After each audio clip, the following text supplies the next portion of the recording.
നമ്മൾ ലാലേട്ടൻ്റെ കൂടെ ഒരു പടം 4-5 കൊല്ലം മുമ്പ് ചെയ്യുന്ന സമയത്ത് അദ്ദേഹം ഫൈറ്റ് സീക്വൻസ് ഷൂട്ട് ചെയ്തുകൊണ്ടിരിക്കുകയാണ്. എന്നിട്ട് അടുത്ത ദിവസം വീണ്ടും ആ ഫൈറ്റിന്റെ ബാക്കി ഷൂട്ട് ചെയ്യാനായിട്ട് വന്നപ്പോഴത്തേക്കും കൈ മടക്കി വെച്ചിട്ടാണ് പുള്ളിക്കാരൻ ചെയ്യുന്നത്. പക്ഷെ പെട്ടെന്ന് പുള്ളിക്കാരൻ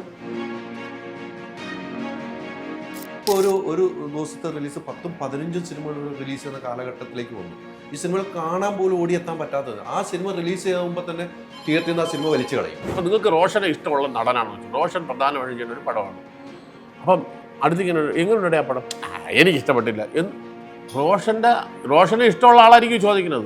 എന്നാ പോണില്ല എന്ന് പറയുന്നത് ഒരു തെറ്റായതാണ്. ഇത് മാർക്കറ്റ് ചെയ്ത് കഴിഞ്ഞാൽ, കാരണം ആൾക്കാരുടെ മുമ്പിൽ എല്ലാത്തിനും ഇപ്പൊ 100 ഓപ്ഷൻസ് ഉണ്ട്. നന്ദുചേട്ടൻ പറഞ്ഞ പോലെ പണ്ട് വൈകുന്നേരം ഒരു ദിവസം ഞായറാഴ്ച വൈകുന്നേരം 3 സിനിമയിൽ പിക്ക് ചെയ്താൽ മതി. സിനിമ എടുക്കുന്ന ഒരു ജോലി പോലെ അതിനേക്കാൾ പ്രാധാന്യമുള്ള ഒന്നാണ്, ക്രിയേറ്റിവിറ്റി വേണ്ട ഒന്നാണ് ഇതിനെ സെല്ല് ചെയ്യുക എന്നുള്ളത്. ഇത് അറിഞ്ഞുകൂടാതെയാണ് ഈ ജനങ്ങൾ പലരും പറയണം OTT വരുമ്പോൾ കാണാം, ഏത് OTT വരണ കാണാം. എനിക്ക് പേഴ്സണലായിട്ട് ഒരു അനുഭവമുള്ള സ്ഥാനാർത്ഥി ശ്രീകുട്ടൻ എന്നുള്ള സിനിമ കറക്റ്റ് ഇങ്ങനെയായിരുന്നു സംഭവിച്ചത്. പുള്ളിച്ചേട്ടനൊക്കെ തകർത്ത സിനിമകളാണ് അതൊക്കെ. പക്ഷെ ആ പടം അന്ന് അത്ര സൂപ്പർ ഹിറ്റ് ആയില്ല എന്നുള്ളതാണ് കാര്യം. അതിന്റെ ഭാഷ പലർക്കും മനസ്സിലായില്ല. വർഷങ്ങൾക്ക് മുമ്പ് പ്രിയദർശൻ എന്ന് പറയുന്ന ഡയറക്ടർ ഒരിക്കൽ ഇതുപോലെ ഒരു ഇതിൽ പറഞ്ഞു, ആ മനുഷ്യനെ അന്ന് നാട്ടുകാർ മുഴുവൻ കയറി തെറിവിളഞ്ഞു. ജീവിതത്തിൽ മറക്കാക്കൂല ആ അനുഭവങ്ങളൊന്നും. അത് അതിന്റെ സന്തോഷം. എല്ലാവരും പാട്ടൊക്കെ പഠിക്കുക, യൂണിറ്റിലുള്ളവരും എല്ലാവരും അവർക്കും സന്തോഷം. ലാലേട്ടൻ കൂടെ വരെയല്ലേ. ആ സിനിമ കണ്ടിട്ട് തമിഴ്നാട് ഗവൺമെന്റ് വരെ ഞാൻ പഠിച്ച സ്കൂൾ, മോഹൻലാലും പഠിച്ച സ്കൂൾ. ഞാൻ ആവശ്യമില്ലാത്ത ചോദ്യങ്ങൾ ചോദിക്കുമ്പോൾ സ്വാഭാവികമായിട്ട് പലരും വിളിക്കും, എന്ത് ചെയ്യുന്നു, ഞാൻ വീട്ടിൽ നീ അഭിനയിക്കാൻ പോലും ഞാൻ ആരെങ്കിലും വിളിച്ചാലേ പോകാവുള്ളൂ. ചുമ്മാ ഇവിടെ ഞാൻ കൂടെ അഭിനയിക്കുന്നത് എനിക്കറാവും. കോമഡിയും കാര്യങ്ങളും ഒക്കെ ഇങ്ങനെ ചെയ്യുന്നു. അന്ന് കോമഡി എന്ന് പറഞ്ഞ് കിട്ടണതൊക്കെ കോമഡി ആയിട്ട് നമുക്ക് തോന്നിയിട്ടില്ല. എനിക്ക് എന്നെ തന്നെ അടിക്കാൻ തോന്നി. 2 മണിക്കൂറായിട്ട് വെളിയിൽ നിന്ന് കറങ്ങുക, നീ പറ അങ്ങനെ എന്റെ ചൂടാവും. ആര് പറഞ്ഞാൽ ചൂടാവും? അത് വളരെ രസമുള്ള ഒരു ചർച്ചയാണല്ലോ, ഈ ഐഡിയലിസം വേഴ്സസ് ക്യാപിറ്റലിസം. എനിക്ക് മനസ്സിലായത് ഇവര് ഞങ്ങൾ വേറെ ഇന്റർവ്യൂസിലൊക്കെ എക്സ്പ്രസ് ചെയ്യാൻ സ്ട്രഗിൾ ചെയ്ത കാര്യങ്ങളാണ് നമുക്ക് വളരെ സിമ്പിൾ ആയിട്ട്. ഒരു ചെറിയ കാര്യം പറയട്ടെ, ദിവസവും ഒരു ചെറിയ തുക മാറ്റിവെച്ച് വലിയത് വാങ്ങണം. ഗാഡ്ജറ്റ് ആയാലും അപ്ലയൻസ് ആയാലും MyG സൂപ്പർ EMI, ചെറുതിന്റെ പവർ. നമസ്കാരം. പുത്തൻ സിനിമയുടെ വിശേഷങ്ങൾ പങ്കുവയ്ക്കാൻ 4 അതിഥികൾ, 4 പേർക്കും സ്വാഗതം. Thank you. നമസ്കാരം. ഒരു പുതിയ സിനിമ, ഇത്തിരി നേരം നമുക്ക് ഒത്തിരി കാര്യങ്ങൾ പറഞ്ഞങ്ങ് പോകാം. നമുക്ക് നന്ദുചേട്ടൻ എന്ന് തുടങ്ങാം അല്ലേ? ഞാൻ നന്ദുചേട്ടൻ്റെ ഇൻ്റർവ്യൂ ഇന്ന് വരെ ജീവിതത്തിൽ എടുത്തിട്ടില്ല. ശരി. അമ്മയുടെ ഒരു പരിപാടിക്ക് ഒരു 1-to-1 എടുത്തിട്ടുള്ളൂ. അതിന് ഞാൻ അപ്പം തന്നെ കൊടുക്കുകയും ചെയ്തു. തുടങ്ങിയേക്കാൻ ഇത്രയും നാള് എല്ലാവരുടെ അടുത്ത് എന്നെ മാത്രം തിരിഞ്ഞു നോക്കാത്ത എന്താ ചോദിക്കുകയും ചെയ്തു. അപ്പൊ ഇന്നലെ ഇവിടെ ഞാൻ നന്ദുചേട്ടൻ വന്നിട്ട് എനിക്ക് ഇന്റർവ്യൂ എന്ന് ഞാൻ പറഞ്ഞു. നന്നായി, സന്തോഷമല്ലേ അതല്ലേ നന്ദുചേട്ടാ? പുതിയ സിനിമ വീണ്ടും അല്ലേ? മലയാളികൾ എന്നും ഇഷ്ടപ്പെടുന്ന നന്ദുചേട്ടൻ ഇപ്പോഴും പ്രേക്ഷകർ ഇഷ്ടപ്പെടുന്നതുകൊണ്ട് ഇപ്പോഴും സിനിമയിൽ നിൽക്കുന്നു. അത് തന്നെയാണ് ഏറ്റവും വലിയൊരു സംഭാവന നന്ദുചേട്ടനുള്ളത്. പ്രേക്ഷകരുടെ മനസ്സിൽ ഹൃദയം കീഴടക്കിയ ഒരു വ്യക്തിയാണ്. ഇത്തിരി നേരത്തിൽ എന്താണ് കഥാപാത്രം? ഇത്തിരി നേരം എന്ന് പറഞ്ഞ സിനിമ ശരിക്കും പറഞ്ഞാൽ ഒരു ഇത്തിരി നേരമേ ഉള്ളൂ. അതായത് ഒരു ഉച്ചയ്ക്ക് ശേഷം തൊട്ട് അടുത്ത ദിവസം രാവിലെ വരെയുള്ള ഒരു കഥയാണ്. അതിനകത്ത് സംഭവിക്കുന്ന കുറേ രസകരമായ, ഒട്ടും പ്രതീക്ഷിക്കാതെ വരുന്ന ചില കാര്യങ്ങൾ. അതാണ് അതിൻ്റെ ഒരു യാത്ര, അതിനിടയിലുള്ള ഒരു സംഭവം. യാത്രയിലേക്ക് വരുന്ന ഒരു വിഷയം, പിന്നെ അത് യാത്രയാവുന്നു. അതിനകത്ത് ഇഷ്ടങ്ങൾ, ദേഷ്യങ്ങൾ, പിന്നെ തമാശകൾ എല്ലാം കൂടെ മിക്സ് ചെയ്ത ഒരു സാധനം. അത് കഥ പ്രശാന്ത് പറഞ്ഞപ്പോൾ തന്നെ എനിക്ക് വളരെയധികം ഇഷ്ടപ്പെട്ടു. കാര്യം ഒന്നാമത്തെ കാര്യം എന്ന് പറഞ്ഞാൽ ഒരുപാട് ആർട്ടിസ്റ്റുകളിലേക്കൊന്നും പോകുന്നില്ല, ഒരുപാട് കഥ പല ലെവലിലേക്ക് മാറുന്നില്ല. ഈ 4 പേര് തന്നെയാണ് അടുത്തൊരു പ്രധാന ആൾക്കാരെന്ന് പറയുന്നത്. അതല്ലാതെ പിന്നെ ശരിക്കും പറഞ്ഞാൽ ആരും ഇല്ല എന്ന് തന്നെ പറയാം. 4 പേര് തന്നെയാണ് അതിനകത്തെ ഒരു. അപ്പോൾ അതിൻ്റെ ഒരു ഭംഗി, അതിൻ്റെ ഒരു രസം. പിന്നെ ഞങ്ങൾ 4 പേര് എല്ലാ ദിവസവും ഒരുമിച്ച് ഷൂട്ട് ചെയ്യുമ്പോൾ നമ്മൾ തമ്മിലും ഒരു കെമിസ്ട്രി നന്നായിട്ട് വരുന്നു എന്നുള്ളതാണ് വേറൊരു കാര്യം. അപ്പോൾ റോഷൻ്റെ കൂടെ ഞാനപ്പോൾ നമ്മൾ 2ാമത്തെ പടമായിരുന്നല്ലോ എപ്പോഴും. ആദ്യം ധൂമം ചെയ്തു, അത് കഴിഞ്ഞു.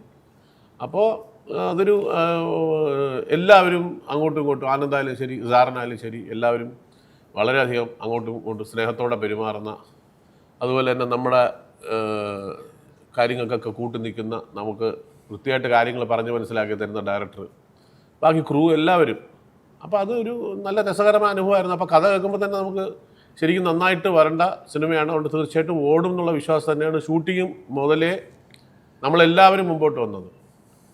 അപ്പോൾ അതാണ് അതിൻ്റെ ഒരു ഞാൻ അതിൻ്റെ ഒരു ഡ്രൈവറാണ്. കഥാപാത്രം എന്താണെന്ന് ആദ്യം ചോദിച്ചത്, ആ ചോദ്യത്തിൻ്റെ ഉത്തരം അവസാനം പറഞ്ഞു ഡ്രൈവറാണ്. അത് കുഴപ്പമില്ല. ഞാൻ അതിൻ്റെ ട്രെയിലർ കണ്ടു.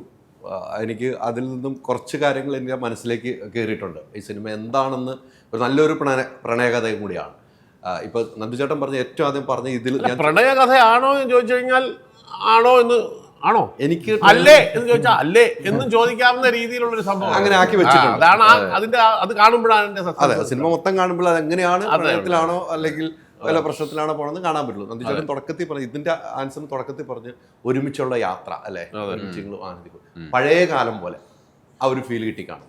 അതെ അതെ അതെ അതെ അതാണ്. അപ്പം ഞങ്ങൾ ശരിക്കും പറഞ്ഞു കഴിഞ്ഞാൽ മിക്ക ദിവസം ഷൂട്ടിങ്ങിന് വരുമ്പോൾ ഒരു കാറിലോട്ടൊക്കെ കയറും, പിന്നെ നമ്മൾ അങ്ങ് ഷൂട്ട് ചെയ്യാണ്. പിന്നെ അതിങ്ങനെ വണ്ടി എക്കോട്ടൊക്കെ പോകുന്നു, അങ്ങോട്ടെല്ലാം പോകുന്നു, ഷൂട്ട് ചെയ്യുന്നു. അത് എല്ലാം രാത്രി സമയങ്ങളാണ്. അപ്പം വലിയ റോഡിൽ ട്രാഫിക് ശാന്തമായിട്ടുള്ള സ്ഥലങ്ങളാണ്. ട്രിവാൻഡ്രത്താണ് ഷൂട്ട് ചെയ്തത്. അപ്പം നമ്മുടെ കൊച്ചിയെ പോലത്തെ ഭയങ്കര ട്രാഫിക്കും ബഹളങ്ങളൊന്നും ഇല്ല, ശാന്തമായിട്ടുള്ള സ്ഥലങ്ങൾ. അപ്പം അതുകൊണ്ട് എല്ലാം കൊണ്ടും ഒരു നമ്മളെപ്പോഴും ഈ ഒരുമിച്ചിരിക്കുമ്പോൾ നമുക്ക് ക്യാരവനൊന്നും ഇല്ലായിരുന്നു. കാര്യം നമ്മൾ എപ്പോഴും ഒരുമിച്ച് തന്നെയാണ് ഈ വണ്ടിക്കകത്ത്. പിന്നെ മാത്രമല്ല തുടങ്ങുന്നത് എവിടെയെങ്കിലും ഒരു ഹോട്ടൽ, നല്ല ഏതെങ്കിലും ഒരു ഹോട്ടൽ നമ്മൾ പ്രൊഡ്യൂസർ എടുത്ത് തന്നിട്ടുണ്ട് എല്ലാ സ്ഥലത്തും. അപ്പം നമുക്ക് റെഡി ആവാനും കാര്യങ്ങൾക്കൊക്കെ ഇതുണ്ട്. അപ്പോൾ ഇതിൻ്റെ പുറകെ ഒരു ക്യാരവൻ വെറുതെ ഓടേണ്ട കാര്യമില്ല. അപ്പോൾ അത്തരം അപ്പം നമ്മൾ ഫുൾ ടൈം ചിലവഴിക്കുന്നത് ഈ വണ്ടിക്കകത്താണ്. അപ്പം നമ്മൾ തമാശ പറയാനും എല്ലാം നമുക്ക് അവസരങ്ങളുണ്ടാവുകയാണ്. അപ്പം അതുകൊണ്ട് തന്നെ നമുക്ക് എങ്ങനെ ചെയ്യണം എന്നുള്ളത്, ഇപ്പം പണ്ടത്തെ എന്നുള്ളൊരു വ്യത്യാസം പറഞ്ഞാൽ പണ്ട് എല്ലാവരും കൂടെ ഇരുന്ന് ഇംപ്രമൈസ് ചെയ്യുമായിരുന്നു.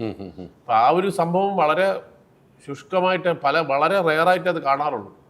എല്ലാവരും അവരവരുടെ വണ്ടിയിലിരിക്കും, ഷോർട്ട് റെഡി ആകുമ്പോൾ എല്ലാവരും വരും, ഇന്നതാണെന്ന് പറയും, എല്ലാവരും അഭിനയിക്കും പോകും. മറ്റേത് അങ്ങനെയല്ല. നമ്മൾ പല സ്ഥലങ്ങളിലും കണ്ടിട്ടും അനുഭവിച്ചിട്ടുള്ള കാര്യം എന്ന് പറഞ്ഞാൽ എല്ലാവരും ഒരുമിച്ചിരിക്കും, ഒരിടത്തേ ഇരിക്കും. ക്യാരവനില്ല, എല്ലാവരും ഒരിടത്താണ് ഇരിക്കുന്നത്. അവിടെ കൂടിപ്പോയ ഫാനൊക്കെ പിന്നീടാണോ വന്നത്, പണ്ട് ഫാൻ പോലും ഇല്ല. അപ്പോൾ ഫാനൊക്കെ വന്ന് കാറ്റൊക്കെ കൊണ്ടാൽ പോലും അവിടെ ഇരുന്നിട്ട് ഈ സീൻ അസോസിയേറ്റ് അല്ല അസിസ്റ്റന്റ് ഡയറക്ടർ വന്ന് വായിക്കുമ്പം എല്ലാവരും അവരവരുടെ ഭാഗം പറയുമ്പോഴത്തേക്ക് ഞാൻ എന്നാ ഇങ്ങനെ പറയാം, എന്നാ ഇങ്ങനെ ഒരു കൗണ്ടർ പറയാം എന്നൊക്കെ പറയാനുള്ളൊരു അവസരമൊക്കെ ഉണ്ടായിരുന്നു. അതൊക്കെ ഇപ്പം എത്രമാത്രം ഉണ്ടെന്നുള്ളത് കാണുമായിരിക്കും, പക്ഷെ എത്രമാത്രം അത് ഉണ്ടെന്നുള്ളത് പണ്ടത്തെ പോലെ ഉണ്ടോ എന്ന് ചോദിച്ചാൽ ഇല്ലാന്ന് തന്നെ പറയാൻ പറ്റും. അതാണ്. അപ്പം അതൊക്കെ നമുക്ക് ഇവിടെ സാധിച്ചു എന്നുള്ളതാണ്. ഞങ്ങൾ എല്ലാവരും ഒരുമിച്ചിരിക്കുന്നു. അപ്പം നമുക്ക് എന്തെങ്കിലുമൊക്കെ അഭിപ്രായങ്ങളുണ്ടെങ്കിൽ അത് തങ്ങളിൽ പറയുന്നു, ഡയറക്ടർ സംസാരിക്കുന്നു. അപ്പം അദ്ദേഹത്തിൻ്റെ അഭിപ്രായം പറയുന്നു. കൊള്ളാവുന്നതാണെങ്കിൽ അദ്ദേഹം എടുക്കും, അല്ലാത്തതാണെങ്കിൽ അദ്ദേഹം വേണ്ടാന്ന് പറയും. അപ്പം നമുക്ക് മനസ്സിലാവില്ല. അപ്പം അതിൻ്റെ ഒരു കാരണം നമ്മൾ ഇങ്ങനെ ചെയ്യട്ടോ എന്ന് ചോദിക്കുമ്പോൾ വേണ്ട എന്ന് അദ്ദേഹം പറയണമെങ്കിൽ അതിനൊരു കാരണമുണ്ട്. അത് നമുക്ക് അറിഞ്ഞുകൂടാത്തതായിരിക്കും. അത് പറഞ്ഞു തരുമ്പോൾ നമുക്ക് മനസ്സിലാവും.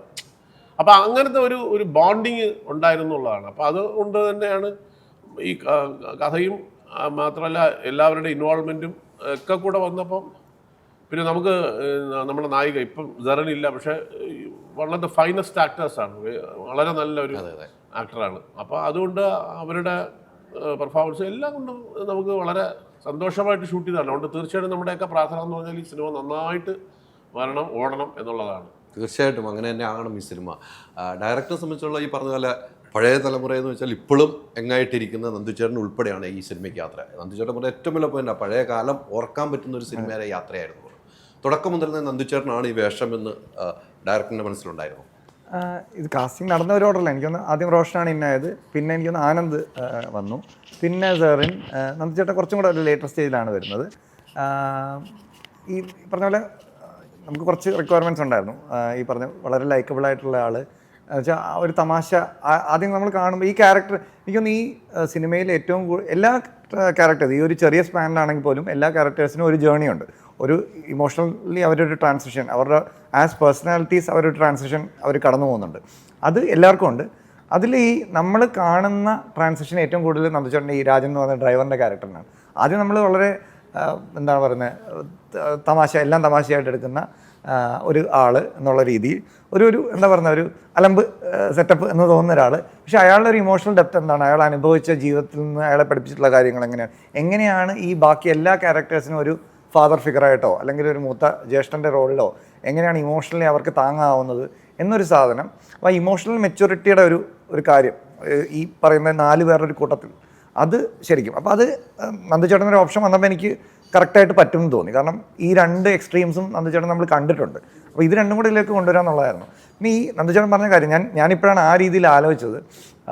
സത്യത്തിൽ എനിക്ക് വേറെ ഇന്നത്തെ കറണ്ട് ഇൻഡസ്ട്രി എക്സ്പീരിയൻസസ് ഇല്ല. ഞാൻ പഠിക്കുകയോ ആരെങ്കിലും അസിസ്റ്റൻ്റ് ആവുകയോ ചെയ്യാതെയാണ് സിനിമ എടുത്തു തുടങ്ങിയത്. ഞാൻ ആദ്യം 2 ഇൻഡിപെൻഡൻറ്റ് സിനിമകൾ എടുത്തു, പിന്നെ ഇതിലേക്ക് വരുന്നു. അപ്പോൾ എൻ്റെ സങ്കല്പത്തിൽ ഇങ്ങനെയൊക്കെ ആയിരിക്കണം സിനിമ. അതായത് ഒരു തിരക്കഥ, അതിൽ നിന്ന് ഈ പറയുന്ന ഇംപ്രവൈസേഷൻസ്. എനിക്കും ഞാനിതുവരെ ഒരു ക്യാരവാൻ സെറ്റപ്പ് കണ്ടിട്ടില്ല. അപ്പോൾ എന്നെ സംബന്ധിച്ചിടത്തോളം ഇങ്ങനെയാണ്. അപ്പോൾ എനിക്കതിനകത്തൊന്നും പ്രത്യേകിച്ച് ഇതല്ലാതൊരു ഇത് കാണാത്തതുകൊണ്ട് അതുപോലെ തന്നെയാണ് ഈ സിനിമ. ഞാൻ ആദ്യത്തെ ഒരു ഷോർട്ട് ഫിലിം ചെയ്തപ്പോഴും പിന്നെ 2 ഫീച്ചർ ഫിലിം ചെയ്തപ്പോഴും എല്ലാം സിങ്ക് സൗണ്ടാണ് ഞാൻ ഉപയോഗിച്ചിട്ടുള്ളത്. കാരണം എന്നെ സംബന്ധിച്ചിടത്തോളം ഈ ഷൂട്ടിങ്ങിൻ്റെ കൂടെ തന്നെ സൗണ്ട് റെക്കോർഡ് ചെയ്യലാണ് അതിൻ്റെ സ്വാഭാവികമായ രീതി. പിന്നെ ഡബ്ബിയിൽ എന്തോ ഒരു ആർട്ടിഫിഷ്യാലിറ്റി ഉണ്ട്, അതെനിക്ക് ഇപ്പോഴും ശീലമുള്ള രീതിയല്ല. അപ്പോൾ ഇതിൽ വേണം. അപ്പോൾ ഇവരെല്ലാവർക്കും അത് താല്പര്യമാണ്. നന്ദുചേട്ടനും പരിചയമുണ്ട്, നന്ദുചേട്ടനും താല്പര്യമാണ്. നന്ദുചേട്ടൻ എനിക്ക് പലപ്പോഴും ഈ ഒരു സീനിയോറിറ്റി വെച്ചിട്ട് ഈ പഴയ ശൈലിയിലുള്ള സിനിമകൾ പിന്തുടരുന്ന ഒരാൾ വന്നിട്ട് ആ സിങ്ക് സൗണ്ടിൻ്റെ മൈക്ക് നോക്കി അതിന് ഫേവർ ചെയ്ത് സംസാരിക്കുന്നു. അതൊക്കെ ഭയങ്കര ഒരു എന്താ പറയുന്നത്, അത്രയും സാറ്റിസ്ഫാക്ഷൻ തരുന്ന കാര്യങ്ങളാണ്. അപ്പം അങ്ങനെ ഒരു എനിക്ക് തോന്നുന്നു ഈ ഒരു തലമുറയിൽ നിന്ന് ഞങ്ങളുടെ ഈ സിനിമയ്ക്ക് ഏറ്റവും സിങ്കായ ഒരു ആക്ടറെയാണ് ഞങ്ങൾക്ക് കിട്ടിയെന്ന് തോന്നുന്നു. തീർച്ചയായിട്ടും അതൊരു സെലക്ഷൻ ഒട്ടും തെറ്റിയിട്ടില്ല എന്ന് പറയാം. ഹലോ റോഷൻ, ശരിയല്ലേ? സെലക്ഷൻ തെറ്റിയിട്ടില്ല. അയ്യോ കറക്റ്റ് ആയിരുന്നു, വളരെ കൃത്യമായിരുന്നു. എനിക്ക് ആദ്യം പ്രശാന്ത് വിളിച്ചിട്ട് നന്ദുചേട്ടനായിരിക്കും എന്ന് പറഞ്ഞപ്പോൾ ഫസ്റ്റ് പോയത് 2 തോട്ടാ. ഒന്ന് ഈ ക്യാരക്ടർ നന്ദുചേട്ടൻ ചെയ്താൽ അടിപൊളിയായിരിക്കും എന്നുള്ളതും, പക്ഷേ ഇത്ര സീനിയർ ആയിട്ടുള്ള ഒരാളല്ലേ. ഞങ്ങൾ ധൂമത്തിൽ വർക്ക് ചെയ്തിട്ടുണ്ട്, അത് വേറെ ഒരു ടൈപ്പ് സെറ്റ് തന്നെയായിരുന്നു. ഇപ്പം നന്ദുചേട്ടൻ ഇടയ്ക്ക് പറഞ്ഞതുപോലെ അപ്പോൾ ആക്ടേഴ്സൊക്കെ പല സ്ഥലത്തായിരിക്കും ഇരിക്കുന്നത്, ഷോട്ടിൻ്റെ സമയത്താണ് നമ്മൾ ഒരുമിച്ച് വരുന്നത്, അങ്ങനെ വർക്ക് ചെയ്തൊരു സെറ്റാണ്. അപ്പം ഞങ്ങൾ ഒരുമിച്ച് സീൻസ് ചെയ്തെങ്കിലും എനിക്ക് ഈ സിനിമയിൽ ഇൻട്രാക്ട് ചെയ്ത പോലെ നന്ദുചേട്ടൻ്റെ അടുത്ത് ഇൻട്രാക്ട് ചെയ്യാനോ ആളെ മനസ്സിലാക്കാനുള്ള ഓപ്പർച്യൂണിറ്റീസ് ഒന്നും അത്ര ഉണ്ടായിരുന്നില്ല. നമ്മൾ ഇത് ഷൂട്ട് ചെയ്യാൻ ഉദ്ദേശിക്കുന്ന രീതിയൊക്കെ എനിക്കറിയാം. അപ്പോൾ അതിലേക്ക് നന്ദുചേട്ടൻ സിങ്ക് ആവുമോ, നന്ദുചേട്ടൻ കംഫർട്ടബിൾ ആയിരിക്കുമോ എന്നൊക്കെയുള്ള ഒരു തോട്ടായിരുന്നു ഉണ്ടായിരുന്നത്. ആദ്യം തന്നെ നന്ദുചേട്ടൻ ലുക്ക് മാറ്റി ഒരു പരിപാടി ഇതിൽ പിടിച്ചിട്ടുണ്ട്. ഞാൻ കണ്ടു, ആ ലുക്ക് ഞാൻ കണ്ടു. അത് തന്നെ ഭീകര പരിപാടിയാണ്. അതായത് ലൈക്ക് ഇത്രയും സീനിയർ ആക്ടേഴ്സ് ആകുമ്പോഴും ഇതൊരു ചെറിയ സിനിമയാണ്. നന്ദുചേട്ടനെ സംബന്ധിച്ചിടത്തോളം മുഴുവൻ ഷൂട്ട് റോഡിലാണ്, എവിടെ ചെന്നാലും തിരുവനന്തപുരത്താണ്, എവിടെ ചെന്നാലും നന്ദുചേട്ടനെ പരിചയമുള്ള ആൾക്കാരാണ് ചുറ്റുമുള്ളത്. ഇതിൻ്റെ എല്ലാം ഇടയിൽ നിന്നുകൊണ്ട് ഇങ്ങനൊരു ലുക്കും പിടിച്ച് വളരെ കംഫർട്ടബിൾ ആയിട്ടൊരു വണ്ടിക്കകത്ത് കയറിയിരുന്ന് നമ്മുടെ കൂടെ തന്നെ സിംഗിളായി ഷൂട്ട് ചെയ്യുക എന്ന് പറയുന്നത് ഇപ്പോൾ ആസ് എൻ ആക്ടർ ഒബ്ജക്റ്റീവ്ലി നോക്കിക്കഴിഞ്ഞാൽ സ്വാഭാവികമായിട്ടും നമ്മുടെ ജോലിയുടെ ഭാഗമാണെങ്കിലും as an senior experienced actor അത് ചെയ്യുന്നതിന് ഒരു എക്സ്ട്രാ ക്രെഡിറ്റ് ഒക്കെ കൊടുക്കേണ്ടതാണ്. അപ്പോൾ എനിക്ക് ആ ഏരിയയും കൂടെ വർക്കൗട്ടായി വന്നപ്പോഴത്തേക്കിന് ഞങ്ങളെല്ലാവരും ആക്ച്വലി ഭയങ്കര ഹാപ്പിയായി. ഈ സ്പോൺസർമാരുടെ പേര് പറയാൻ മടിയൊന്നും വേണ്ട കേട്ടോ, പരിപാടി അവതരിപ്പിക്കും. അത് മോശമാണ്. സ്പോൺസർമാരുടെ ഈ പരിപാടി വിജയിക്കില്ല കേട്ടോ. ടീച്ചർ കണ്ടപ്പോൾ എനിക്ക് അങ്ങനെ പറയണല്ലോ. ടീച്ചർ ഇപ്പൊ പ്രേക്ഷകർ കണ്ടു കഴിഞ്ഞു, കണ്ടു കഴിയുമ്പോൾ അതിൽ അങ്ങനെ പറഞ്ഞു ഞാനൊക്കെ അങ്ങനെയായിട്ട് ജീവിക്കണം. അപ്പൊ സ്പോൺസറിന്റെ പേര് വരാമെന്ന് മടിയൊന്നും കാണിക്കണം. അത് വളരെ രസമുള്ള ഒരു ചർച്ചയാണല്ലോ, ഈ ഐഡിയലിസം വേഴ്സസ് ക്യാപിറ്റലിസം എന്നുള്ളത്. അപ്പൊ അത് നമ്മളൊന്ന് തൊട്ട് പോകുന്നത് ട്രംപൊക്കെ കയറി വരും അതിനകത്ത്. അപ്പൊ അതിപ്പോ ചർച്ചയാണ്, സോഷ്യൽ മീഡിയ ചർച്ചയാണ്. അതെ സോഷ്യൽ മീഡിയ ചർച്ച ചെയ്തത്, അതുകൊണ്ടാണ് ഞാൻ ആ കാര്യം എടുത്തു പറഞ്ഞത്. മനസ്സിലായി. അല്ല അത് തീർച്ചയായിട്ടും പറയണ്ട. ഇത് ഞാനിപ്പം പാരലലി ഒരു നാടകം ചെയ്യുന്നുണ്ട്. നാടകം തീർന്നു കഴിയുമ്പോഴത്തേക്കും നമ്മൾ ആദ്യം നന്ദി പറയുന്നത് സ്പോൺസേഴ്സിനാണ്. കാരണം അതില്ലാന്നുണ്ടെങ്കിൽ ഈ പരിപാടി നടക്കില്ല എന്നുള്ളത് നമുക്കറിയാം. ഇതിൻ്റെ റിയാലിറ്റിയാണത്. ആൻഡ് അത് വളരെ ഈസിലി ചെയ്യേണ്ട ആവശ്യമൊന്നുമില്ല എന്ന് ഒരു കോർപ്പറേറ്റിന് തീരുമാനിക്കാവുന്ന കാര്യമാണ്. സ്വാഭാവികമായിട്ട് ചെയ്യാൻ താല്പര്യം കാണിക്കുന്നവർക്ക് നന്ദി പറയുക തന്നെ വേണം എന്നുള്ളതാണ് എൻ്റെ അഭിപ്രായം. അത് എൻ്റെ കഥാപാത്രത്തിന്റെ അഭിപ്രായം. കഥാപാത്രത്തിന്റെ അഭിപ്രായം അത് ഇപ്പൊ സോഷ്യൽ മീഡിയ ചർച്ചയായതുകൊണ്ട് ഞാൻ അങ്ങ് ചോദിച്ചെന്നുള്ളൂ. ക്യാമറ ഒക്കെ ഗംഭീരമായിട്ട് പഠിച്ചല്ലോ അല്ലേ? ഗംഭീരമായിട്ട് പഠിച്ചു. എഡിറ്റിംഗ് ഉണ്ട് കേട്ടോ, എഡിറ്റിംഗ് ഉണ്ട്. എഡിറ്ററും അയാൾ തന്നെയാണ്. ചെറിയ സെറ്റപ്പാണ്, ഒരുപാട് സെറ്റപ്പ് ഉള്ള ഒരു യൂട്യൂബ് ചാനലാണ്. നമ്മളെല്ലാം ചെയ്യും. അതായത് അവന് കഴിവ് കൂടിയത് കൊണ്ടല്ല, സെറ്റപ്പ് ചെറുതായത്. സെറ്റപ്പ് ചെറുതാണ്. ഞാൻ ചെയ്യുന്ന വെച്ച് അഡ്ജസ്റ്റ് ചെയ്യുന്നു. നമ്മൾ ഷൂട്ട് ചെയ്ത് നമ്മൾ എഡിറ്റ് ചെയ്ത് കൊടുക്കുന്നു. വേണമെങ്കിൽ എടുത്തോളണം, വേണമെങ്കിൽ എടുത്തോളണം. ഇത് കഥകളൊക്കെ പോയി പറയുന്നത് ഡ്രൈവറിന്റെ അടുത്താണ് പോയി പറയുന്നത്. കഥാപാത്രം ഡ്രൈവറിനാണ് പറഞ്ഞത്, ഡ്രൈവറിന്റെ അടുത്താണ് അല്ലേ പോയി പറയുന്നത്. നല്ലൊരു എക്സ്പീരിയൻസ് ആയിരുന്നു അല്ലേ? അയ്യോ ഭയങ്കര എക്സ്പീരിയൻസ് ആയിരുന്നു. പ്രത്യേകിച്ച് ഞാൻ പറഞ്ഞ ഇപ്പം റോഷൻ്റെ കൂടെ ആദ്യമായിട്ട് അഭിനയിക്കുന്നു, സെറിൻ്റെ കൂടെ ആദ്യമായിട്ട് അഭിനയിക്കുന്നു, നന്ദുചേട്ടൻ്റെ കൂടെ ആദ്യമായിട്ട് അഭിനയിക്കുന്നു. ഇങ്ങനെ ഒരു പടം, അപ്പോൾ ഇത്രയും കുറച്ച് ക്യാരക്ടേഴ്സ് ഉള്ളൊരു പടം ഇപ്പോൾ നന്ദുചേട്ടൻ്റെ കൂടെയൊക്കെ ചെയ്യാന്ന് പറഞ്ഞാൽ നമുക്ക് സത്യം പറഞ്ഞാൽ നമുക്ക് എല്ലാവർക്കും പേടിയുണ്ടായിരുന്നു. നന്ദുചേട്ടൻ്റെ അടുത്ത് ഇപ്പോഴാണ് പറയുന്നത്.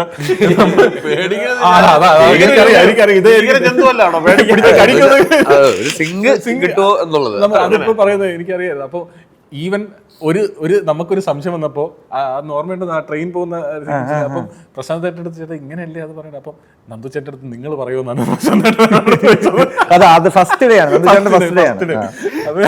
അപ്പൊ അവിടെ നിന്ന് പിന്നെ നമ്മൾ ഭയങ്കര കംഫർട്ടബിൾ ആയി. ചേട്ടൻ പഴയ കഥകളൊക്കെ പറയും കാറിയിരുന്നു. അപ്പോൾ നമുക്കൊക്കെ അത് ഭയങ്കര എക്സ്പീരിയൻസ് ആണ്. എനിക്ക് എപ്പോഴും നമുക്ക് ഈ 90s-ലെയും 80s-ലെയും സിനിമകളുടെ കഥകൾ കേൾക്കുക എന്നുള്ളത് എന്നെ സംബന്ധിച്ചിടത്തോളം ഭയങ്കര കാര്യം. അതുകൊണ്ട് തന്നെ ഞാൻ സഫാരിയിൽ വന്ന ചേട്ടൻ്റെ ചരിത്രത്തിലൂടെ അതാണ് കാണേണ്ടത്. അത് മൊത്തം ഞാനിത് കണ്ടു. അപ്പൊ അത് പ്രത്യേകിച്ച് നമ്മൾ ട്രിവാൻഡ്രമാണ്. അപ്പൊ ട്രിവാൻഡ്രത്തെ പറ്റിയുള്ള കഥകൾ, ട്രിവാൻഡ്രം എന്ന് പറഞ്ഞാൽ IRD കോട്ട എന്നൊക്കെ പറയുമ്പോൾ നന്ദുചേട്ടൻ്റെ കോട്ട, അപ്പൊ അങ്ങനത്തെ കഥകളും ഒക്കെ കേൾക്കാൻ ഭയങ്കര ഇഷ്ടമായിരുന്നു. അന്നും കുറേ കഥകൾ നമ്മളിങ്ങനെ പറഞ്ഞു തന്നു. അതൊക്കെ ഭയങ്കര രസമായിരുന്നു. പിന്നെ നമ്മൾ ഏറ്റവും പൂക്കിയായിട്ടുള്ളത് വെളിയിൽ പറയാൻ പറ്റാത്ത കുറെ കഥകളുണ്ട്. അങ്ങനെയാണ് ഞാൻ എടുത്തത്. അത് 10 എപ്പിസോഡ് ആയിക്കോളാം ഞാൻ. അല്ല ഇത് നല്ല രസം. ഈ ആനന്ദ് ഇപ്പം പറഞ്ഞപ്പോഴാണ് ഞാൻ ആ ദിവസം അത് ഫസ്റ്റ് ഡേ ആണ് ഇത് ഷൂട്ട് ചെയ്തപ്പം. അപ്പം എനിക്കൊന്ന് ഈ സമയത്ത് എനിക്കൊന്ന് ഫസ്റ്റ് സമയത്ത് അപ്പോൾ എനിക്കൊരു ഇതുണ്ടായിരുന്നു തോന്നുന്നു. ആ ദിവസം തന്നെ നന്ദുചേട്ടൻ ഒരു പർട്ടിക്കുലർ ഡയലോഗ്, ഒരു കോൺവെർസേഷൻ ഒരു രീതിയിൽ നന്ദുചേട്ടൻ ചെയ്തു. അപ്പോൾ ഞാൻ ചെന്ന് പറഞ്ഞു, ചേട്ടാ ഇത്രയും നമുക്ക് ലെവൽ വേണ്ട, ഇതിൻ്റെ താഴത്തെ ലെവലാണ്, ഇതിന് ഒരു ഘട്ട താഴെയാണ് നമുക്ക് വേണ്ടത്. അപ്പോൾ നന്ദുചേട്ടൻ അങ്ങനെ ചെയ്തു. അതോടെ സെറ്റായി. അല്ലല്ല, ഇത് മറ്റേ നമ്മുടെ പാലത്തിന് താഴെ റെയിൽവേ അവിടെ വെച്ചു ഒന്നുമില്ലല്ലോ, ഡ്രോപ്പ് മാത്രമല്ലേ ഉള്ളൂ. അപ്പം അത് പറഞ്ഞ് അവിടെ നന്ദുചേട്ടൻ്റെ മീറ്റർ സെറ്റായി. പിന്നെ എനിക്കത് പറയേണ്ടി വന്നിട്ടില്ല. അപ്പോൾ ഇത് കണ്ടിട്ടുള്ള ആൾക്കാർ പറയുന്നത് വെച്ചാൽ നന്ദുചേട്ടൻ്റെ വളരെ സെറ്റിലായിട്ടുള്ളത് കണ്ടിട്ടുണ്ട്, വളരെ ലൗഡായിട്ടുള്ള ആക്ടിങ് കണ്ടിട്ടുണ്ട്. ഈ ഒരു മീറ്റർ കൺസിസ്റ്റൻ്റ് ആയിട്ട് പിടിക്കുന്നത് ഈ സിനിമയിലാണ് എന്നുള്ളത്. അത് കുറേ ചെയ്യാനും ഉണ്ട്. അപ്പോൾ ആ ഒരു സാധനം ഈ പറഞ്ഞ എനിക്കൊന്ന് ആദ്യത്തെ ഒരു ഐസ് ബ്രേക്കിംഗ് കഴിഞ്ഞപ്പോഴത്തേനും പിന്നെ സെറ്റായി എന്നുള്ളത്. പിന്നെ സെറ്റായി പിന്നെ നന്ദുചേട്ടനല്ല അവിടെ പ്രത്യേകിച്ച് നമ്മളിങ്ങനെ യാത്രയൊക്കെ പോകുമ്പോൾ പലപ്പോഴും പല കടകളും ഇവിടെ ഞാൻ വന്നിട്ട് നമുക്ക് അവിടെ കയറാം, അങ്ങനെയൊക്കെയുള്ള പല രസമായിട്ടുള്ള സംഭവങ്ങളും ഉണ്ടായിട്ടുണ്ട്.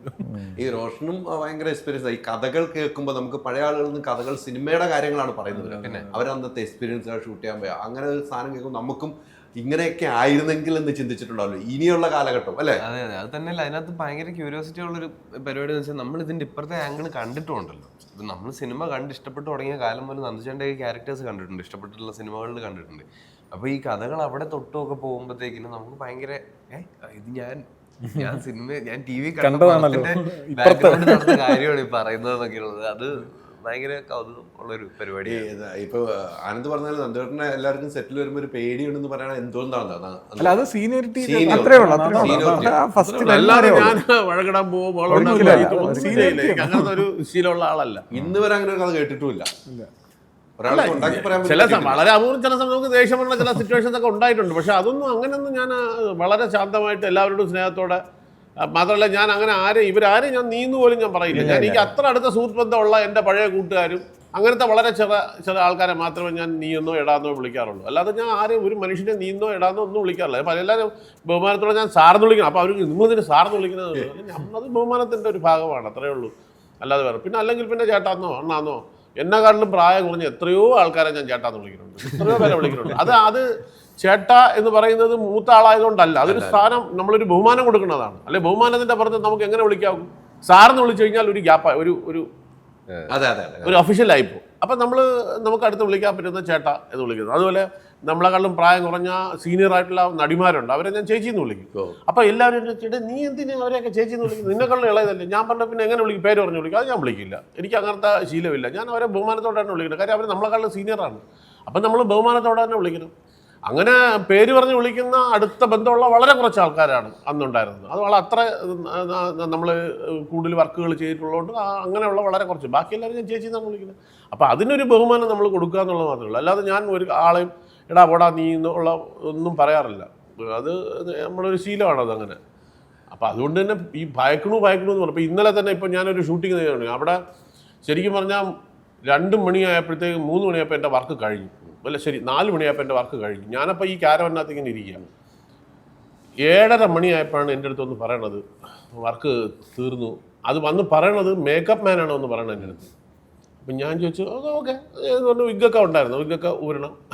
അപ്പോഴാണ് ഇയാൾ പറയണത് ഇത് 2 മണിക്കൂറായിട്ട് കാര്യം കുറേ സമയം കഴിഞ്ഞിട്ടാണ് എൻ്റെ ഷോട്ട് എടുത്തത്. ഈ അസിസ്റ്റന്റ് ഡയറക്ടർ അവർ ഈ 3-4 പേരുണ്ട്, എല്ലാം പിള്ളേരാണ്, കൊച്ചു കുട്ടികളാണ്, ആൺകുട്ടികളും പെൺകുട്ടികളും ഒക്കെ ഉണ്ട്. അപ്പോൾ ഇവർ 2 മണിക്കൂറായിട്ട് വെളിയിൽ നിന്ന് കറങ്ങുക, നീ പറ ഞാൻ ചൂട്, എനിക്ക് അങ്ങനെ എൻ്റെ ചൂടാവും. ആര് പറഞ്ഞാൽ ചൂടാവും? ഇവരങ്ങ് സ്വന്തമായിട്ട് അനുമാനിക്കുക. ഞാൻ ആ പടത്തിനാണ് ഇവരെല്ലാം ആദ്യമായിട്ട് കാണുന്നത്. ഇവരെന്നിട്ട് ഈ 2 മണിക്കൂർ വെറുതെ കളഞ്ഞു അവിടെ തർക്കിച്ചു. അപ്പോഴാണ് ഇയാൾ വന്ന് ഇടപെടുന്നത്. ഇയാൾ വന്നിട്ട് പറഞ്ഞു, എന്ത് അത് പറഞ്ഞാൽ പോരെ? ചേട്ടൻ പറയൂ ചേട്ടാ. അങ്ങനെ അണ നിങ്ങളെ വർക്ക് കഴിഞ്ഞു കേട്ടോ. ഓ ശരി. ഇത് ഈ തർക്കമില്ലാതെ 2 മണിക്കൂർ മുമ്പേ എനിക്ക് വീട്ടിൽ പോകായിരുന്നു, റൂമിൽ പോകായിരുന്നു. ആ പോവായിരുന്നു. ഇത് അവർ തർക്കിച്ചോണ്ട് നീ പറ, ഞാൻ പറയില്ല. വഴക്ക് പറയുന്നു. ആര് വഴക്ക് പറയുന്ന ഈ പറയണ? അങ്ങനെ 2 മണിക്കൂർ പോയി. അപ്പൊ ഇങ്ങനെയൊക്കെ സംഭവിക്കാറുണ്ട്. എന്തിനാണ് ഈ അങ്ങനെ ഒരു ഭയം? അല്ല, അതെനിക്കറിയില്ല എന്താ അങ്ങനെ പല സ്ഥലങ്ങളിലും. അല്ല, നമ്മളെ കേസ് സംബന്ധിച്ചിടത്തോളം സീനിയോറിറ്റി എന്താ അയൽവാസികളാണ്, ഇതൊക്കെ അയൽവാസികളാണ്. ഞങ്ങൾ 5 മിനിറ്റ് ദൂരം.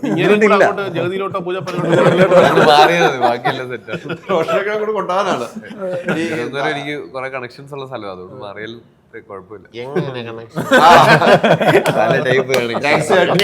രഹസ്യമായിട്ട് പറഞ്ഞ ക്യാമറയിൽ മാത്രം പുറത്ത് പറയാൻ പറ്റാത്ത എന്നാ ക്യാമറയിൽ മാത്രമേ സൗണ്ട് വരുള്ളൂ, സൗണ്ട് മാത്രം ആളെ കാണിക്കില്ല. അന്തോട്ടം ചോദിക്കുമ്പോൾ പറയാതിരിക്കാനും പറ്റില്ല, ബഹുമാനം. എന്നിട്ട് ഈ ട്രിവാൻഡ്രത്തിൽ നിന്നുള്ള ഒരു യാത്രയാണല്ലേ അത്. പണ്ട് കാലത്ത് ചെന്നൈയിലേക്കുള്ള, ഇപ്പോൾ കൊച്ചിയിലേക്കുള്ള യാത്രയാണ് അല്ലേ. ആ ട്രിവാൻഡ്രം വിട്ടിട്ട് കൊച്ചിയിലേക്കുള്ള താമസം പോലും ഇതുവരെ ആക്കിയിട്ടില്ല എന്നാണ് എൻ്റെ. പക്ഷെ എല്ലാവരും കൊച്ചിയിലേക്ക് വന്ന് താമസമാക്കുന്നത്. എത്രയോ താരങ്ങൾ ട്രിവാൻഡ്രത്ത് കൊച്ചിയിലേക്ക് ഫ്ലാറ്റ് മേടിച്ച് താമസമാകുന്നു.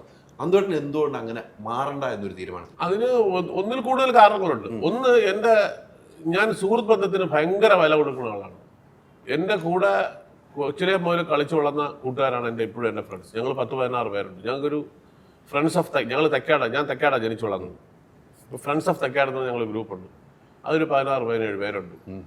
ഞങ്ങൾ എല്ലാ ദിവസവും ഒരുമിച്ച് കൂടുന്ന കൂട്ടുകാരാണ്. അന്ന് കൊച്ചിലെ എങ്ങനെ എല്ലാവരും ഇപ്പം എല്ലാവർക്കും ജോലിയുണ്ട്, റിട്ടയർ ചെയ്തവരുണ്ട്, എല്ലാം പല വഴിക്ക് പോയ ആൾക്കാരുണ്ട്. സിവിൽ സർവീസ് ഉദ്യോഗസ്ഥരുണ്ട്, പിന്നെ പോലീസിലുണ്ടായിരുന്നവരുണ്ട്. അപ്പം പല മേഖലയിലുള്ള ആൾക്കാരുണ്ട്. അപ്പം ഞാൻ വേറെ ഒരു സ്ഥലത്ത് പോകില്ല, പോവുകയാണെങ്കിൽ എൻ്റെ ഫ്രണ്ട്സിൻ്റെ അടുത്തേ പോകുള്ളൂ. അതും എല്ലാ ദിവസവും ഞങ്ങൾ ഒരുമിച്ച് കൂടാറുണ്ട്. ഒരാൾ ഫോറസ്റ്റിൽ ഉദ്യോഗസ്ഥരാണ്. അപ്പം ഞങ്ങൾ കാട്ടുകളിൽ കയറുക, പിന്നെ ഇതുപോലെ പിന്നെ വർഷത്തിൽ 1-2 പ്രാവശ്യം ഫാമിലി, ഞങ്ങളെ ഫുൾ ഫാമിലി 10-50 പേര് വരും. ഞങ്ങൾ ഫാമിലി ആയിട്ട് ടൂർ പോകും, അത് പോവും. പിന്നെ എല്ലാ ഓണത്തിനും ഞങ്ങൾ ഫാമിലി ഗെറ്റ് ടുഗദർ, ഞങ്ങൾ ഓണസദ്യ ഉണ്ടാവും. അപ്പോൾ ഇത്തരം കാര്യങ്ങളെല്ലാം ഉണ്ട്. അപ്പോൾ ഈ എൻ്റെ ഫാമിലി കഴിഞ്ഞാൽ നെക്സ്റ്റ് പിന്നെ എൻ്റെ ബന്ധം എന്ന് പറയുന്നത് ഇവരാണ്. അപ്പോൾ അതിനകത്ത് ഇപ്പോൾ എനിക്കൊരാവശ്യം വന്നാൽ കൂടെ നിൽക്കാൻ പറ്റുന്ന ആൾക്കാരാണ് ഈ ആൾക്കാർ മുഴുവൻ. എനിക്ക് അങ്ങനെ ഒരു ഫ്രണ്ട്ഷിപ്പ് സർക്കിൾ, ഒരു പരിചയമുള്ള ഒരുപാട് ആൾക്കാരുണ്ട്, എറണാകുളത്തുള്ള ഇഷ്ടം പോലെ ആൾക്കാരുണ്ട്. പക്ഷെ അങ്ങനെ ഒരു ഫ്രണ്ട്ഷിപ്പ് സർക്കിൾ എനിക്കില്ല. ഒന്നാമത്തെ കാര്യം, ഞാൻ ഈ ഭയങ്കരമായിട്ട് അവരെ മിസ് ചെയ്യും. ഞാൻ ഇവിടെ വന്നാൽ ഞാൻ ഇവിടെ നിന്ന് വന്ദേ ഭാരതിക്കാർ പോകേണ്ടി വരും അവരെ കാണാൻ. അപ്പം എനിക്ക് അങ്ങനെ ഒന്നാമത് അവരെ വിട്ടിട്ട് പിന്നെ നമുക്കൊരു ആവശ്യം വന്നാൽ നമുക്ക് പോകാൻ പറ്റുന്ന സ്ഥലം, നമുക്ക് എല്ലാ സ്ഥലങ്ങളും പരിചയക്കാരും എല്ലാം ഉള്ളത് തിരുവനന്തപുരമാണ്. അപ്പം അത് ഒരു ശീലമായിപ്പോയി. അപ്പം മാത്രമല്ല, ഇപ്പൊ തിരുവനന്തപുരം എറണാകുളം വരുന്നത് ഒരു വലിയ സംഭവമേ അല്ല. ഈ വന്ദേ ഭാരത് ഇല്ലാത്ത സമയത്ത് പോലും, വന്ദേ ഭാരത് വന്നതിന് ശേഷം പോലും ഞാൻ ജനശതാബ്ദിയിലാണ് വരുന്നത്. കാര്യം അതാണ് കുറച്ചുകൂടെ കൺവീനിയന്റ്. രാവിലെ 6 മണിക്ക് കയറി ഇരുന്നാൽ മതി, ഈ 9:15 ആകുമ്പോൾ ഇവിടെ എത്തും. മറ്റേത് 5:15 നമ്മൾ റെയിൽവേ സ്റ്റേഷനിൽ ട്രെയിൻ വിടുകയാണ്. അപ്പോൾ അതും ആവശ്യമില്ല. ഈ ട്രെയിൻ തിരിച്ചു പോകാനാണെങ്കിൽ വന്ദേ ഭാരത് ഉണ്ട്. നമുക്ക് ഇപ്പോൾ പോലും ഞാൻ ഇന്ന് പോകാൻ പോകുന്ന ജനശതാബ്ദിയിലാണ്. എനിക്ക് അത് മതി എന്ന് പറഞ്ഞു. കാര്യം അതാകുമ്പോൾ 9:15 ആകുമ്പോൾ തിരുവനന്തപുരത്തും 9:30 ആകുമ്പോൾ ഞാൻ വീടെത്തും. എനിക്ക് അവിടെ നിന്ന് 1 കിലോമീറ്റർ ഉള്ളൂ വീട്. അപ്പം നമുക്ക് കൺവീനിയൻ്റ് ആയിട്ട് പോകാനായിട്ട് ട്രെയിനും ഉണ്ട്, പ്ലെയിനും ഉണ്ട്. അപ്പം നമുക്ക് അതൊരു പ്രശ്നമേ അല്ല. റോഡിൽ പോകില്ല. റോഡിൽ പോകണമെങ്കിൽ 8 മണിക്കൂർ 9 മണിക്കൂർ എടുക്കും. ഇപ്പോഴും നല്ല ഹൈവേ ആയി കഴിഞ്ഞാൽ പിന്നെ പ്രശ്നമില്ല, അത് 3 മണിക്കൂർ കൊണ്ട് നമുക്ക് പോകാവുന്നതേ ഉള്ളൂ. അപ്പം അങ്ങനെ ഒരു ദൂരമാണ്, വേറൊരു സ്ഥലമാണ് എന്നുള്ളൊരു ചിന്ത എൻ്റെ മനസ്സിൽ വന്നിട്ടില്ല. അപ്പോൾ എന്തുകൊണ്ട് അവിടെ താമസിച്ചിട്ട് ഞാൻ അവിടെ നിന്ന് രാവിലെ 6:30 മണിക്കൊരു ഫ്ലൈറ്റ് ഉണ്ടായിരുന്നു. ആ ഫ്ലൈറ്റുള്ള സമയത്ത് ഇവിടെ ഷൂട്ടിങ്ങിന് ഞാൻ രാവിലെ അവിടെ നിന്ന് വരുമായിരുന്നു ഷൂട്ടിങ്ങിന്. ഇവിടെ വന്ന് 7:30 മണിക്ക് ഞാൻ സെറ്റ് ചെയ്തു.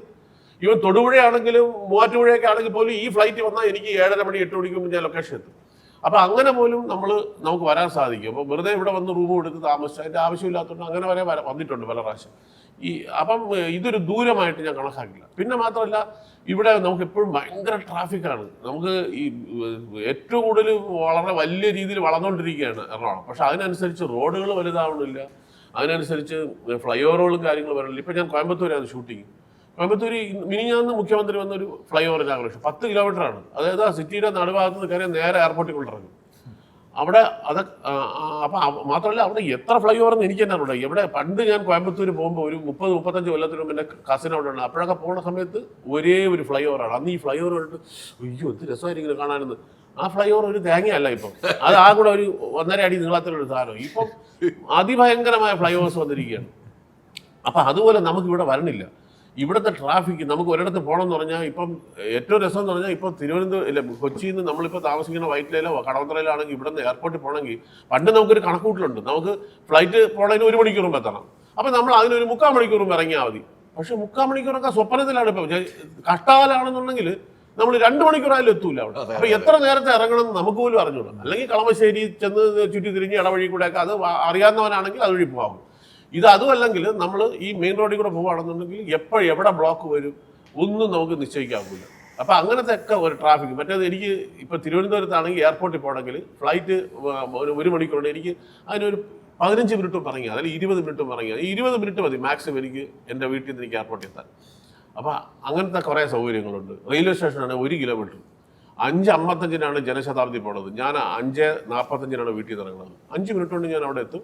ഇനി ട്രെയിനിൽ കയറി ട്രെയിൻ പോകും. അപ്പോൾ അത്ര നമുക്ക് ഒരു ഇത്. അപ്പോൾ അങ്ങനത്തെ കുറേ കാര്യങ്ങളുണ്ട്. ഇപ്പോൾ ഈ പറഞ്ഞ പോലെ ഫ്രണ്ട്സിൻ്റെ ഇത്, പിന്നെ ഈ പറഞ്ഞ പോലെ നമ്മുടെ സൗകര്യം, പിന്നെ ഈ ട്രാഫിക്ക്, പിന്നെ ഒരുപാട് ഫാക്ടറീസും കാര്യങ്ങളൊക്കെ ഉള്ളതുകൊണ്ട് പൊല്യൂഷനും കാര്യങ്ങളൊക്കെ കൂടുതലാണ്. അതൊന്ന് അപ്പോൾ അതുകൊണ്ട് ഞാൻ നമുക്ക് ഇവിടെ വന്നാൽ എപ്പോൾ താമസിക്കാനും എൻ്റെ ഫ്രണ്ട്സിൻ്റെ വീടുണ്ട്, എൻ്റെ സിസ്റ്റർ ഇവിടെ താമസിക്കുന്നുണ്ട്, പിന്നെ നമുക്കറിയാവുന്ന ഹോട്ടൽ സിസ്റ്റം പോലെ ഉണ്ട്. അപ്പോൾ അതൊരു വേറൊരു സ്ഥലമായിട്ട് ഞാൻ കണക്കാക്കിയിട്ടില്ല. കോഴിക്കോടെന്ന് പറഞ്ഞാൽ നമുക്ക് കുറച്ചുകൂടെ ദൂരെയാണ്, വേറെയാണ് സ്ഥലം എന്ന് പറഞ്ഞാൽ. ഇത് എറണാകുളം എന്ന് പറഞ്ഞാൽ നമുക്ക് നമ്മുടെ വീട്ടിൻ്റെ അടുത്തുള്ളൊരു സ്ഥലം എന്നുള്ള രീതിയിൽ ഞാൻ കണക്കാക്കില്ല. അതുകൊണ്ട് പിന്നെ ഞാനിതിനെ എല്ലാം കൂടെ പറിച്ചു മാറ്റി വരുന്നില്ല.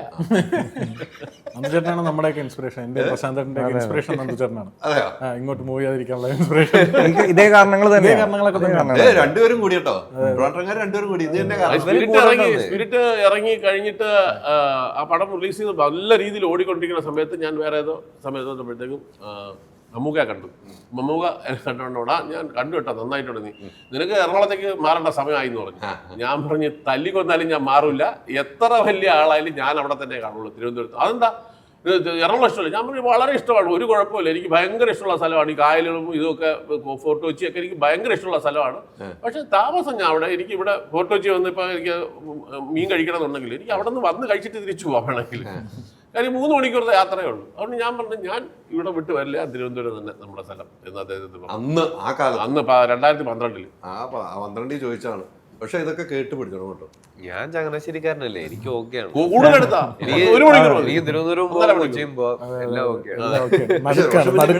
കേരളത്തിൽ കുറവാണെന്നുള്ളൂ. അതെ, നമുക്ക് ഒരു അതിഥി കൂടെ നമ്മുടെ ഇതിലേക്ക് ജോയിൻ ചെയ്യാൻ പോകണം. നമുക്ക് വിളിച്ചേക്കാം. ഞാനത് പറയാൻ വിട്ടു. ഇതിനകത്ത് വേഷങ്ങൾ വളരെ കുറച്ചേ ഉള്ളൂ. പക്ഷെ ആ കൂടെ കുറച്ചെങ്കിലും ഉള്ളത് ജിയോ ബേബി സാറിനാണ് ഒരു വേഷം ഉള്ളതെന്ന് പറയാനായിട്ട് അത് വിട്ടുപോയി. പറഞ്ഞു കഴിഞ്ഞപ്പോഴാണ് ഓർത്തത്. പറഞ്ഞില്ലല്ലോ. അതിപ്പോ കറക്റ്റ് വരുകയും ചെയ്തു. അല്ല, അതെ എങ്ങനെയാന്ന് വെച്ചാല് ഈ 4 പേര് നിറഞ്ഞു നിൽക്കുന്നു, ബാക്കി ഇങ്ങനെ വന്നു പോകുന്നുണ്ട്. ആ വന്നു പോകുന്ന ഓരോരുത്തർക്കും പ്രധാനം. അതിൽ ഏറ്റവും പ്രധാനപ്പെട്ടത് ഒരു എന്താ പറയുക സ്പെഷ്യൽ ക്യാമിയോ എന്ന് പറയുന്നത് ജിയോ ആണ്. അതിനുവേണ്ടി നമ്മൾ വെയിറ്റ് ചെയ്തു. എവിടെയും ക്യാമിയോ, എവിടെയൊക്കെ എന്തൊക്കെ പറഞ്ഞു നിർത്തിയെന്ന് ആർക്കും അറിയില്ല. അതുകൊഴപ്പമില്ല, പടത്തിലേക്കും ജിയോചേട്ടൻ വരുന്നത് ഇങ്ങനെയാണ്. തലവും വിടും. ക്യാരക്ടർ പോലെയാണ് ഇവിടെ വന്നേക്കണല്ലേ. ഇത് മിണ്ടി തീർന്ന് പറഞ്ഞാൽ പോകല്ലോ കേട്ടോ, തീർത്തിട്ടാ പോവുള്ളൂ കേട്ടോ. ഇവിടെ തന്നെ ഉണ്ട്. ഇവിടെ തന്നെ ഉണ്ട്, ഇന്നത്തെ ദിവസം ഇവിടെ തന്നെ ഉണ്ട് അല്ലേ. കുറെ കഥകൾ ഇങ്ങനെ പഴയ കഥകളും പുതിയ കഥകളൊക്കെ പറഞ്ഞുകൊണ്ടിരിക്കുകയാണ്. ഈ ഇതിൽ നല്ല വേഷം ചെയ്തെന്ന് ഞാൻ അറിഞ്ഞു. അതുകൊണ്ടാണ് ഞാൻ ഇങ്ങനെ ഇന്റർവ്യൂ ഇങ്ങനെ പോയിക്കൊണ്ടിരിക്കുക. അപ്പോൾ വന്നൊന്നും ജോയിൻ ചെയ്യണ്ട, അതാ ഞാൻ വിളിച്ചു ചോദിച്ചത്. എങ്ങനെ ഉണ്ടായിരുന്നു പറയാ. എന്താ പറയുക, ഈ സിനിമ മൊത്തത്തിൽ അങ്ങനെ തന്നെയാണ്. അതായത് പ്രശാന്തനെ എനിക്ക് സിനിമ കൊണ്ട് തന്നെയാണ് പരിചയം. പ്രശാന്തൻ്റെ മുന്നത്തെ ഒരു പടം കണ്ടിട്ടുണ്ടാകുന്ന ഒരു സൗഹൃദത്തിൽ ഇങ്ങനെ ഒരു കഥ വായിക്കാവോ അല്ലെങ്കിൽ കേൾക്കാവോ എന്ന് ചോദിക്കുന്നു, കേൾക്കുന്നു. നമുക്ക് അതിൻ്റെ അകത്തൊരു പാട്ടാവാം, നമ്മളെ സിനിമയുടെയും കൂടെ ഒരു ഭാഗമാണ് ചെറുതായിട്ട്. അപ്പോൾ അതിൽ കുറച്ച് ക്യാരക്ടേഴ്സ് ഉള്ളൂ ഈ സിനിമയിൽ. അപ്പോൾ അതിൽ ട്രിവാൻഡ്രം സ്ലാങ് പറയണം. അപ്പോൾ ഇപ്പം നന്ദുചേട്ടൻ ചെയ്തൊരു ക്യാരക്ടറുണ്ട്. അപ്പോൾ അത് ഞാൻ ചെയ്യാവോ എന്നുള്ള രീതിയിൽ അല്ലേ പ്രശാന്ത് ഞാൻ ഡിസ്കഷൻ നടന്നിട്ടുണ്ട്. അതിൽ പല ഡയലോഗ്സും ഞാൻ ട്രൈ ചെയ്തിട്ടുണ്ട്. പ്രശാന്ത് കാര്യം മനസ്സിലായി, എന്നെ ഒഴിവാക്കി. എനിക്കും മനസ്സിലായി. അപ്പോൾ നന്ദചേട്ടൻ അത് ചെയ്തത് കാണുമ്പോൾ അത് മനസ്സിലാവും എന്തുകൊണ്ട് ഞാൻ ചെയ്യാത്തത് നന്നായി എന്നുള്ളത്. പിന്നെ എന്താ പറയുക, പിന്നെ ഇങ്ങനെ ഒരു ഓട്ടോ ഓടിക്കുന്ന തിരുവനന്തപുരത്ത് ഒരാളായിട്ട് കുറച്ചേ ഉള്ളൂ. അപ്പോൾ എനിക്കൊരു സമാധാനമായി. അതായത് കുറച്ച് നേരമേ ഉള്ളൂ, സത്യമായിട്ട് സമാധാനമായത്. കാരണം നമുക്ക് ഈ സ്ലാങ് മാറ്റുക എന്ന് പറയുന്നത് എന്നെ സംബന്ധിച്ചൊക്കെ ഭയങ്കര പാടാണ്. അപ്പോൾ പിന്നെ പ്രശാന്ത് തിരുവനന്തപുരത്തുള്ള ആളാണ്, റൈറ്റർ ട്രിവാൻഡ്രത്തുള്ള ആളാണ്, അവരെല്ലാം ഹെൽപ്പ് ചെയ്തു. പക്ഷെ നന്നായിട്ട് പറഞ്ഞു, അടിപൊളിയായിട്ട് പറഞ്ഞു. നല്ല എഫേർട്ട് എടുത്തിരുന്നു ആ സമയത്ത്. നല്ല എഫേർട്ട് എടുത്തു. അത് സിംഗ് സൗണ്ടും കൂടെയാണ്. അപ്പോഴാണ് നമുക്ക് മനസ്സിലാകുന്നത് ഓരോ ആക്ടേഴ്സും. ഞാൻ ഒരുപാട് ആ സമയത്ത് തിരുവനന്തപുരം സ്ലാങ്ങിലുള്ള വീഡിയോകൾ കാണുക, തിരുവനന്തപുരത്തുള്ള ആൾക്കാരോട് സംസാരിക്കാൻ ശ്രമിക്കുക. ഇപ്പം നമ്മൾ തിരുവനന്തപുരത്ത് തമ്പാനൂർ പോയാൽ വെറുതെ പോയിട്ട് മറ്റേ KSRTC കൗണ്ടറിൽ പോയിട്ട് മറ്റേ അങ്ങോട്ടുള്ള ബസ് ഉണ്ടോ കിടക്കണ പോയി കയറി. അപ്പൊ എനിക്ക് മനസ്സിലായത് ഇവര് അല്ലെ കിടക്കണ പോയി കയറെന്ന് പറഞ്ഞാൽ അത് നമ്മളെ ഇൻസൾട്ട് ചെയ്യുന്നതല്ല, അത് പെട്ടെന്ന് നമുക്ക് ഇൻസൾട്ട് അല്ലാതെ എനിക്ക് മെല്ലെ മെല്ലെ മനസ്സിലായി. അപ്പൊ ഞാൻ ആവശ്യമില്ലാത്ത ചോദ്യങ്ങൾ ചോദിക്കുമ്പോൾ സ്വാഭാവികമായിട്ട് ഇറിറ്റേഷൻ വരും. അപ്പൊ അങ്ങനെ അത് നല്ല ചെയ്യുന്ന സമയത്തും ഒരുപാട് ടേക്സും ഒക്കെ എടുത്തിട്ടുണ്ട്. അപ്പൊ കണ്ടപ്പോ എനിക്ക് ഒരു സന്തോഷമൊക്കെ തോന്നി. വേറെ ഒരു സ്ലാങ്ങിലൊക്കെ ഞാൻ അഭിനയിക്കുന്ന തന്നെ ആദ്യമായിരിക്കും. പച്ചവളം പോലെ പറഞ്ഞോണ്ടിരിക്കണം. സിനിമ കണ്ടോ? ഇല്ല, ഒരു ഡയലോഗ് കേട്ടന്റെ വെളിച്ചത്തിലാണ് ഈ പറയുന്നത്. ഒരു ഡയലോഗ് കേട്ടന്റെ വെളിച്ചത്തിലാണ് പറയുന്നത്. ഡയലോഗ് കേട്ടന്റെ വെളിച്ചത്തിലാണ്. ഞാൻ സിനിമ കണ്ടിട്ട് ഇമ്മീഡിയറ്റ്ലി റോഷനെ വിളിച്ചിരുന്നു, ആനന്ദിനെ വിളിച്ചിരുന്നു. ചേട്ടനെ വിളിക്കാത്തത് ഞാൻ വിളിച്ചിട്ട് സംസാരിച്ച അതല്ല സീരിയസ്ലി ഞാൻ അതാ വിളിക്കാത്ത ചേട്ടനെ. ഞാൻ വിളിച്ചിട്ട് അണ്ണൻ തിരുവനന്തപുരം സ്ലാങ് ഒക്കെ ഭയങ്കര രസമായിട്ട് എന്ന് പറഞ്ഞിട്ടുണ്ടെങ്കിൽ എന്തുവാ ഞാൻ എനിക്ക് ഭയങ്കര എന്താ പറയാ, നമ്മൾ ഈ സിനിമ ജിയോ ബേബി പ്രസൻസ് ഇതിന്റെ അകത്ത് കാണിക്കുന്നുണ്ടെങ്കിൽ ഞാൻ ഏറ്റവും സന്തോഷത്തോടെ അഭിമാനത്തോടെയാണ്. അതെ, എനിക്ക് ആനന്ദിനോട് ഞാൻ പറഞ്ഞിട്ടുണ്ട്, ആനന്ദ് എനിക്ക് ആനന്ദിനോട് വർക്ക് ചെയ്യാൻ തോന്നുന്നു, വർക്ക് ചെയ്യാൻ അല്ലെ ആഗ്രഹിക്കുന്നു എന്ന് ഞാൻ പറഞ്ഞിട്ടുണ്ട് ആനന്ദിന്റെ അടുത്ത്. അപ്പോൾ അത് പിന്നീട് ഞാൻ ആനന്ദിനെ വിളിക്കുന്നത്, എനിക്ക് തോന്നുന്നത്, സംസാരിക്കുന്നത് പൊന്മാൻ കഴിയുന്നതാണ്. അപ്പോൾ ഇപ്പോൾ റോഷന്റെ കൂടെയും അതേ ആഗ്രഹമുണ്ട്. അത് ഞങ്ങളത് ട്രൈ ചെയ്തുകൊണ്ടിരിക്കുകയാണ്, ഒരുമിച്ച് ജോലി ചെയ്യാനൊക്കെ ശ്രമിച്ചുകൊണ്ടിരിക്കുക. ഒന്നും ആയിട്ടില്ല.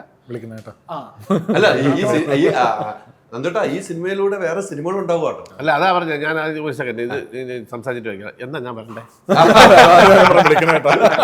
അത് കഴിഞ്ഞിട്ട് ഇത് എടുക്കാം. അതാണ് ആലോചിക്കണേ ഉള്ളൂ. അതിനുമ്പ് ഡേറ്റ് നന്ദചേട്ടനെ കാണുന്നത് എനിക്ക് ഒരിക്കലും കാണാൻ പറ്റുമെന്ന് വിചാരിക്കാത്ത അല്ല, നമ്മൾ ഞാൻ ഏറ്റവും കൂടുതൽ കണ്ടിട്ടുള്ള സിനിമ തേന്മാവിൻ കൊമ്പത്താണ്.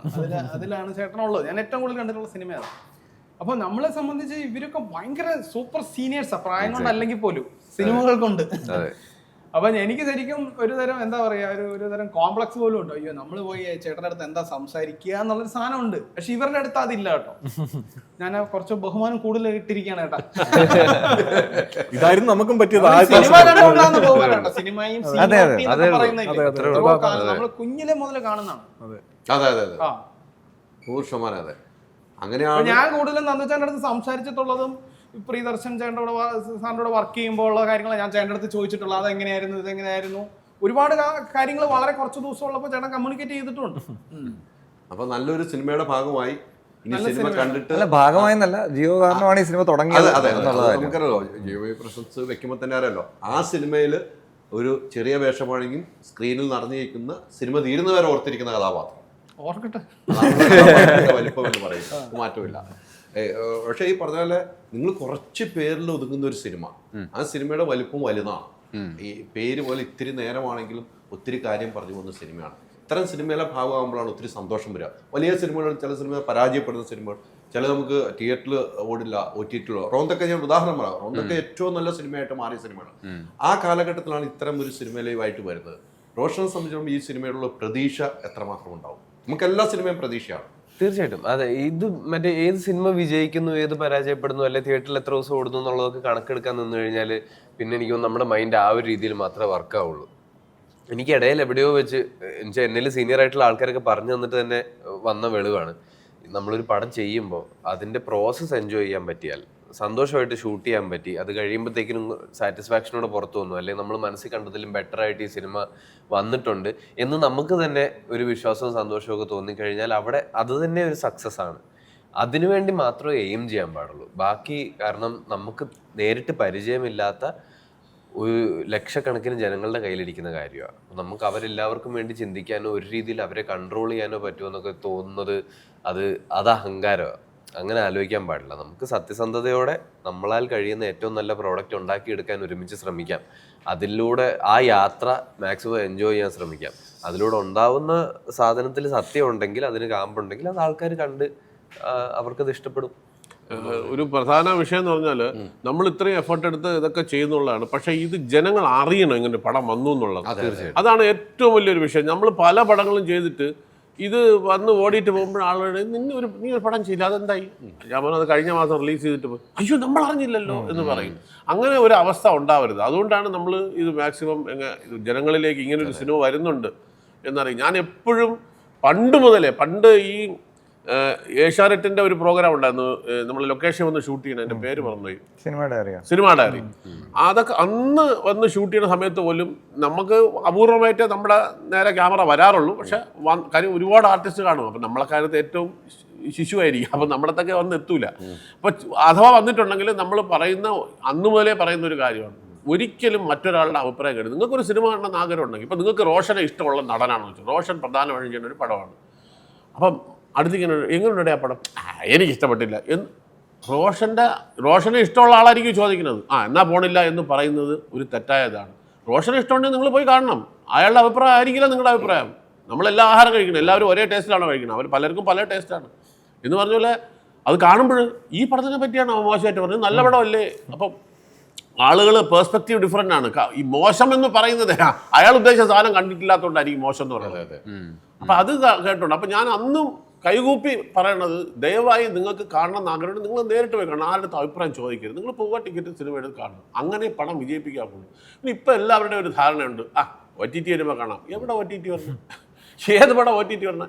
അഥവാ OTT വന്നാൽ പോലും ചിലപ്പോൾ നമ്മൾ അറിയാത്ത OTT-യിലേക്കായിരിക്കും വരണത്. ഇതുവരെ കേട്ടിട്ടില്ലാത്ത പേരുള്ള OTT-യിലൊക്കെ വരും. ഇത് എവിടെ ആര് കാണും? അപ്പോൾ ചെറിയ പൈസയ്ക്ക് വിൽക്കുന്നതായിരിക്കും. നല്ല OTT തന്നെ ആമസോണോ അല്ലെങ്കിൽ Z+ഓ മനോരമയോ ഒക്കെ അങ്ങനെയൊക്കെ കുറച്ച് അറിയപ്പെടുന്നതിൽ വരണം എന്നുണ്ടെങ്കിൽ പടം നന്നായിട്ട് വരണം, എന്നാലും അവരെടുക്കുള്ളൂ. അപ്പോൾ ഇത് അറിഞ്ഞുകൂടാതെയാണ് ഈ ജനങ്ങൾ പലരും പറയണം OTT വരുമ്പോൾ കാണാം. ഏത് OTT വരണ കാണാം പടം? അതാണ് പറഞ്ഞത്. അപ്പോൾ ഇവർ തിയേറ്ററിൽ പോയി കാണുമില്ല, കാണാതിരുന്ന പടത്തിനെ പൊളിച്ചിട്ട് പിന്നെ OTT പോയി കാണാൻ OTT-യിലും വരില്ല. അപ്പം മറന്നു പോകും. ആർക്ക് നഷ്ടം? ഇതിൻ്റെ അഭിനയിച്ചവരും ഏറ്റവും കൂടുതൽ കാശ് മുടക്കിയ ആൾക്കും. അതാണ് സംഭവിക്കുന്നത്. അതുകൊണ്ടാണ് ഈ ഒരുപാട് പടങ്ങൾ ഓടുന്നത്. ഈ ഓടുന്നില്ല എന്ന് പറയുന്ന പടങ്ങൾ എല്ലാം കൂടെ ഇട്ടൊന്ന് കണ്ടുപോകും. എത്ര നല്ല പടങ്ങളുണ്ട്. പക്ഷെ എപ്പോഴെങ്കിലും പിന്നെ കാണും, ഇത് നല്ല പടമായിരുന്നല്ലോ, ഇത് ഓടാത്തതിൻ്റെ കാരണം നിങ്ങൾ കാണുന്നില്ല. നിങ്ങൾ വല്ലവരുടെ അഭിപ്രായം ചോദിക്കും, അല്ലെങ്കിൽ OTT വരുമ്പോൾ കാണാമെന്ന് പറയും. അതൊരു തെറ്റായ ഒരു ഇതാണ്. തീർച്ചയായിട്ടും തിയേറ്ററിൽ പോയി കാണണം. ആഗ്രഹം ഉണ്ടെങ്കിൽ പോയി കാണുക. അഭിപ്രായങ്ങളൊക്കെ ചോദിച്ചോണ്ട് നടക്കാനേ വെക്കും. കൃത്യമാണ്. 2024 209 പടമാണ് റിലീസ് ചെയ്തത് തിയേറ്ററിൽ. 209 സിനിമ. ഏതെങ്കിലും സിനിമകൾ ഓർത്തിരിക്കാനുള്ള സിനിമകളുണ്ടോ? വളരെ ചെറിയ. ഇത് കാണാത്തോണ്ടാണ്. അതിനകത്ത് ഇപ്പം ഓടിയ പടം എന്ന് പറഞ്ഞാൽ 5 പടത്തിനായിരിക്കും പറയണത്. അതെ. കാശ് കിട്ടിയെന്ന് പറഞ്ഞാൽ ഒരു 15 പടത്തിനായിരിക്കും. അതെ. പക്ഷെ നല്ല പടം എന്ന് പറഞ്ഞാൽ ചിലപ്പോൾ 125 പടം കാണും. അതാണ്. അത് ആര് കണ്ടു? ആരും കണ്ടില്ല. അതാണ് കാര്യം. അപ്പോൾ അത് എഫേർട്ട് എടുത്ത ആൾക്കാരുടെ വിഷമം എത്രയെന്ന് ആലോചിച്ച് നോക്കൂ. ഇത്രയും വിഷമം, ഇത്രയും കാശ് മുടക്കിയ ആളുടെ ശരിയാണ്, അത് അയാളുടെ കാശ് പോയി, അത് ശരിയാണ്. അത് കൂടാതെ ബാക്കി ഒരുപാട് ആൾക്കാരുടെ വിഷമമുണ്ട്. ഇത്രയും എഫേർട്ട് എടുക്കുകയല്ലേ. അതെന്തുകൊണ്ട് അതിനകത്ത് ഏറ്റവും പ്രധാനപ്പെട്ട എന്തുകൊണ്ട് അത് പറഞ്ഞുകൊണ്ട് ചോദിക്കുകയാണ്, പഴയ കാലങ്ങളിൽ തിയേറ്ററിൽ പടം ഇറങ്ങുന്ന വളരെ ചുരുക്കം സിനിമകളായിരിക്കും അല്ലേ. A class, B class, C class എന്ന് പറയുന്ന സിനിമകൾ വളരെ ചുരുക്കം. ഇപ്പോൾ ഒരു ദിവസത്തെ റിലീസ് 10-15 സിനിമകൾ റിലീസ് ചെയ്യുന്ന കാലഘട്ടത്തിലേക്ക് വന്നു. ഈ സിനിമകൾ കാണാൻ പോലും ഓടിയെത്താൻ പറ്റാത്തത്. ആ സിനിമ റിലീസ് ചെയ്യുമ്പോൾ തന്നെ തിയേറ്ററിൽ നിന്ന് ആ സിനിമ വലിച്ചു കളയും. എന്താണെന്ന് വെച്ചാൽ ഒന്ന് കാണാനുള്ള അവസരമില്ല. അത് മറ്റേ സിനിമ ഓടുവാണ്, അതുകൊണ്ട് ഈ സിനിമ എടുത്ത് കളയും. അങ്ങനെ ഒരു അവസ്ഥയുണ്ട്. ഇത്ര കൂടുതൽ സിനിമ റിലീസ് ചെയ്യുന്നതും ഒരു ബാധകമാവുന്നില്ല. അല്ല, അതിൻ്റെ പ്രശ്നം എന്ന് പറഞ്ഞാലേ ഈ തിയേറ്ററിൽ നിന്ന് എടുത്ത് കളയണമെന്ന് പറഞ്ഞില്ലേ, തിയേറ്റർ ഉടമസ്ഥന്റെ പെർസ്പെക്റ്റീവിൽ നമ്മൾ ചിന്തിക്കുന്നില്ല. അതുകൊണ്ടാണ് അവർ ബിസിനസ്സാണ് നോക്കണം. അവരും കാശുണ്ടാക്കാൻ വേണ്ടിയാണ് തിയേറ്റർ ഉണ്ടാക്കി വെച്ചിരിക്കുന്നത്, അല്ലാതെ നാട് നന്നാക്കാൻ വേണ്ടിയിട്ടല്ല. അപ്പോൾ അവർ നോക്കും. അപ്പോൾ കുറേ പടത്തിനെ മാറ്റിയിട്ട് അടുത്ത നല്ല പടത്തിനെ കയറ്റാനായിട്ട് ശ്രമിക്കും. അങ്ങനെ എത്രയോ സംഭവങ്ങൾ ഉണ്ടാവണം. അപ്പം പക്ഷേ അത് എഫക്റ്റ് ചെയ്യുന്നത് ഈ സിനിമയാണ്. അവരുടെ പോയിന്റ് ഓഫ് വ്യൂവിലാണ് അവർ നോക്കുന്നത്. അല്ലാതെ ഉടൻ തന്നെ പാവല്ലേ ഓടിച്ചു കൊടുക്കാം എന്ന് എത്ര പേര് ചിന്തിക്കില്ല. അവരെ കുറ്റം പറയണ്ട. ഇത് ആരെയും കുറ്റം പറയണ്ട. ഇതിനകത്ത് പൊതുജനം ചെന്ന് തിയേറ്ററിൽ ചെന്ന് കാണണം എന്നുള്ളൊരു ചിന്ത. പണ്ടാണെങ്കിൽ ഒന്നുമില്ല, ടി വി പോലും ഇല്ലായിരുന്നു. ടി വി എന്ന് പറഞ്ഞാൽ സംഭവമേ ഇല്ല. 82 83 കണ്ട ടി വി വന്നത്. അതിനു മുമ്പ് എന്താ ചെയ്തുകൊണ്ടിരുന്നത്? തിയേറ്ററിൽ പോലും കണ്ടുകൊണ്ടിരുന്നത്. ടി വി വന്നിട്ടും എപ്പോഴാണ് സിനിമ വന്ന് തുടങ്ങിയത്? അപ്പം അതിനൊക്കെ ഒരു ഇതെന്ന് പറഞ്ഞാൽ സിനിമ കാണണോ, you want entertainment, you go to the theatre, പോയി കാണുക, ടിക്കറ്റ് എടുക്കുക, കാണുക. നമ്മളൊക്കെ ഇപ്പോഴും തിയേറ്ററിൽ ചെന്ന് ശ്രീമാർ തിയേറ്റർ, ശ്രീവിശാഖയിൽ ഏത് പടം, ഫുൾ ഇംഗ്ലീഷ് ഹിന്ദിയാണ്. അപ്പോൾ ഏത് പടം വന്നാലും ഫസ്റ്റ് ഡേ പോവില്ല, സെക്കൻഡ് ഡേ തേർഡ് ഡേ ഇടിച്ച് കുത്തിയാരുടെ കൂടെ പോയി ടിക്കറ്റ് എടുത്ത് കാണുന്നതിൻ്റെ ഒരു സുഖം നമ്മൾ ഇപ്പോഴും ഒരിക്കലും മറക്കാക്കില്ല. കാര്യം ഇപ്പോൾ ക്യൂ എന്ന് പറഞ്ഞ സംഭവമേ ഇല്ല. എല്ലാവരും ഓൺലൈനിലാണ് ബുക്ക് ചെയ്യുന്നത്. തിയേറ്ററിൽ ക്യൂ ഇല്ല, ടിക്കറ്റ് എടുക്കാൻ കൗണ്ടർ പോലും കാണാനില്ല. ഇപ്പോൾ കൗണ്ടർ എവിടെയും തപ്പണം ഇപ്പോൾ. അപ്പോൾ അങ്ങനത്തെ ഒരു കാലഘട്ടം ഉണ്ടായിരുന്നു. അതുകൊണ്ടാണ് പടങ്ങളൊക്കെ ഓടിക്കൊണ്ടത്. അതുകൊണ്ടാണ് ഈ ചിരപ്രതിഷ്ഠ നേടി ഈ ആർട്ടിസ്റ്റുകളും ടെക്നീഷ്യൻസും എല്ലാം ചിരപ്രതിഷ്ഠ നേടിയതിൻ്റെ കാര്യം അതാണ്. എല്ലാവരും ഇതിലാണ് കാണുന്നത്. മറ്റേത് OTT കാണുമ്പോൾ നമ്മൾ കാണുക, പണ്ട് ഓർമ്മയുണ്ട് ടെക്നീഷ്യൻസ് എപ്പോഴും നമ്മൾ വളരെ ആവേശത്തോടെ പറയുന്നത് സ്റ്റണ്ട് ത്യാഗരാജ് എഴുതി കാണിച്ചാൽ എഴിച്ചു നിന്നാണ് കൈയടി. മനസ്സിലായില്ലേ? ഇപ്പം ഏത് സ്റ്റണ്ട് ആർക്കാണ് കൈയടി കിട്ടുന്നത്? ഇപ്പം ഡയറക്ടർക്ക് പോലും കൈയടി ഉണ്ടോ എന്ന് എനിക്കറിയില്ല. അങ്ങനത്തെ ഒരു അല്ലെങ്കിൽ കണ്ടിന്യൂസ് ആയിട്ട് ഒരു 5 പടം ഹിറ്റ് ഉണ്ടാക്കിയ ഡയറക്ടർക്കാണ് ചിലപ്പോൾ കൈയടി കിട്ടും. അല്ലെങ്കിൽ എവിടെ കൈയടി കിട്ടാൻ കാര്യം? ഒന്നാമത് OTT കാണുന്നവൻ സ്വന്തമായിട്ട് വീട്ടിൽ നിന്ന് കൈയടിക്കും. മനസ്സിലായില്ലേ? അപ്പം അതാണ് ഈ കയ്യടിയും കാര്യങ്ങളും ജനത്തിൻ്റെ ഹർഷാരവവും എല്ലാം വരുന്ന ഒരു സന്തോഷം നമ്മൾ പബ്ലിക്കായിട്ട് കാണുകയാണ്. ഇത് കാണുമ്പോൾ ആ തിയേറ്ററിനകത്ത് തന്നെ ഇതിൻ്റെ പ്രൊഡ്യൂസർ റിപ്പോർട്ട്, ഇതിൻ്റെ ഡിസ്ട്രിബ്യൂട്ടർ റിപ്പോർട്ട്, ഈ തിയേറ്ററിൻ്റെ ഓണറും കാണും. അവരുടെ മനസ്സിലെ സന്തോഷം ആലോചിച്ചുണ്ട്. അന്ന് ആർട്ടിസ്റ്റിന് വില വന്നുകൊണ്ടിരുന്ന അങ്ങനെയാണ്. ഏതെങ്കിലും ആർട്ടിസ്റ്റിന് കൂടുതൽ കൈയടി കിട്ടുകയാണെന്നുണ്ടെങ്കിൽ കൊള്ളാം, അവന് കൈയടിയുണ്ട്, അവൻ അടുത്ത പടത്തിൽ കാസ്റ്റ് ചെയ്യും. അങ്ങനെയാണ് കയറി വന്നുകൊണ്ടിരുന്നത്. ഇന്നിപ്പം എത്രയോ പേര് നമുക്ക് പുതിയ ഇഷ്ടംപോലെ ആൾക്കാർ വരുന്നുണ്ട്. നല്ലവരും പറഞ്ഞിട്ടുണ്ട്, മോശമായിട്ടുള്ള ആൾക്കാരും പറഞ്ഞിട്ടുണ്ട്, ഒരുപാട് ആൾക്കാർ പറഞ്ഞിട്ടുണ്ട്. അപ്പം ഇതെല്ലാം ഈ തിയേറ്ററിൽ ജനം പോയി സിനിമ കണ്ടുകൊണ്ടിരുന്നതിൻ്റെ ഒരു പ്രതിഫലനമാണ്. ഈ ഒരുപാട് കാര്യങ്ങളുണ്ടായിരുന്നു, അതെല്ലാം പൂർണ്ണമായിട്ടും പോയി എന്നുള്ളതാണ്. തിരിച്ചതിലേക്ക് വരണം എന്നുള്ളതാണ് നമ്മുടെ ആഗ്രഹം. തിയേറ്ററിൽ പോയി കാണണം, തിയേറ്ററിൽ പോയി കാണണമെന്ന് എപ്പോഴും ആൾക്കാർ കെഞ്ചി പറയുന്നതിൻ്റെ കാര്യം അതാണ്. തിയേറ്ററിൽ പോയി കണ്ടാലേ സിനിമ എന്ന് പറഞ്ഞ വ്യവസായം നിലനിൽക്കുള്ളൂ. ഇല്ലെങ്കിൽ ഇത് ശുഷ്കിച്ച് അവസാനം ചെറിയ പടങ്ങളെടുക്കും, ഇതിനകത്ത് കയറ്റി വിടും, മൊബൈൽ ഫോണിൽ ഇരുന്ന് കാണും, പെടലിയും സോണ്ടലൈറ്റീസും അടിച്ച് കണ്ണും പോയി വീട്ടിൽ അവസാനം 55 വയസ്സാകുമ്പോൾ വടിയും പിടിച്ച് കിടക്കും, കുഞ്ഞി ഇങ്ങനെ ഇരിക്കും. ഇതിനകത്തല്ലേ ഫുൾ കാണണത്. മറ്റേ ഇങ്ങനെ ഇരുന്ന് സിനിമ കണ്ടോണ്ടിരുന്നത് നമ്മൾ ഇപ്പം ഇങ്ങനെ ഇരുന്നാണ് സിനിമ കാണുന്നത്. പെടലി ഓടിയില്ലേ? ഇത് 24 മണിക്കൂർ ഇത് തന്നെ, അതിന്റെ കൂട്ടത്തിൽ സിനിമയും കൂടെ. അപ്പോൾ 2.5 മണിക്കൂർ കൂടെ ഇങ്ങനെ ഇരിക്കും. നിങ്ങളുടെ ആരോഗ്യം സംരക്ഷിക്കാനായിട്ട് ഇത്രയും നേരം തിയേറ്ററിൽ തന്നെ ടൈറ്റിലാണ്. അല്ല, തിയേറ്റർ ഇപ്പം നമ്മളിപ്പോൾ ലുലുവിൽ പോയി കാണുകയാണെങ്കിൽ, പണ്ടാണെങ്കിൽ നമ്മൾ തിയേറ്റർ വണ്ടിയിൽ നിന്ന് സ്കൂട്ടറിലാണെങ്കിലോ സൈക്കിളിലാണെങ്കിലോ കാറിലാണെങ്കിലോ പോയാൽ നമ്മൾ ഇറങ്ങിയാൽ നേരെ കയറും. ലുലുവിലാണ് സിനിമ, അല്ലെങ്കിൽ വേറൊരു മാളിലാണ് പോകണമെങ്കിൽ ഈ വണ്ടി ഇട്ടിട്ട് നടക്കണ്ടേ? എക്സസൈസ് അല്ലേ?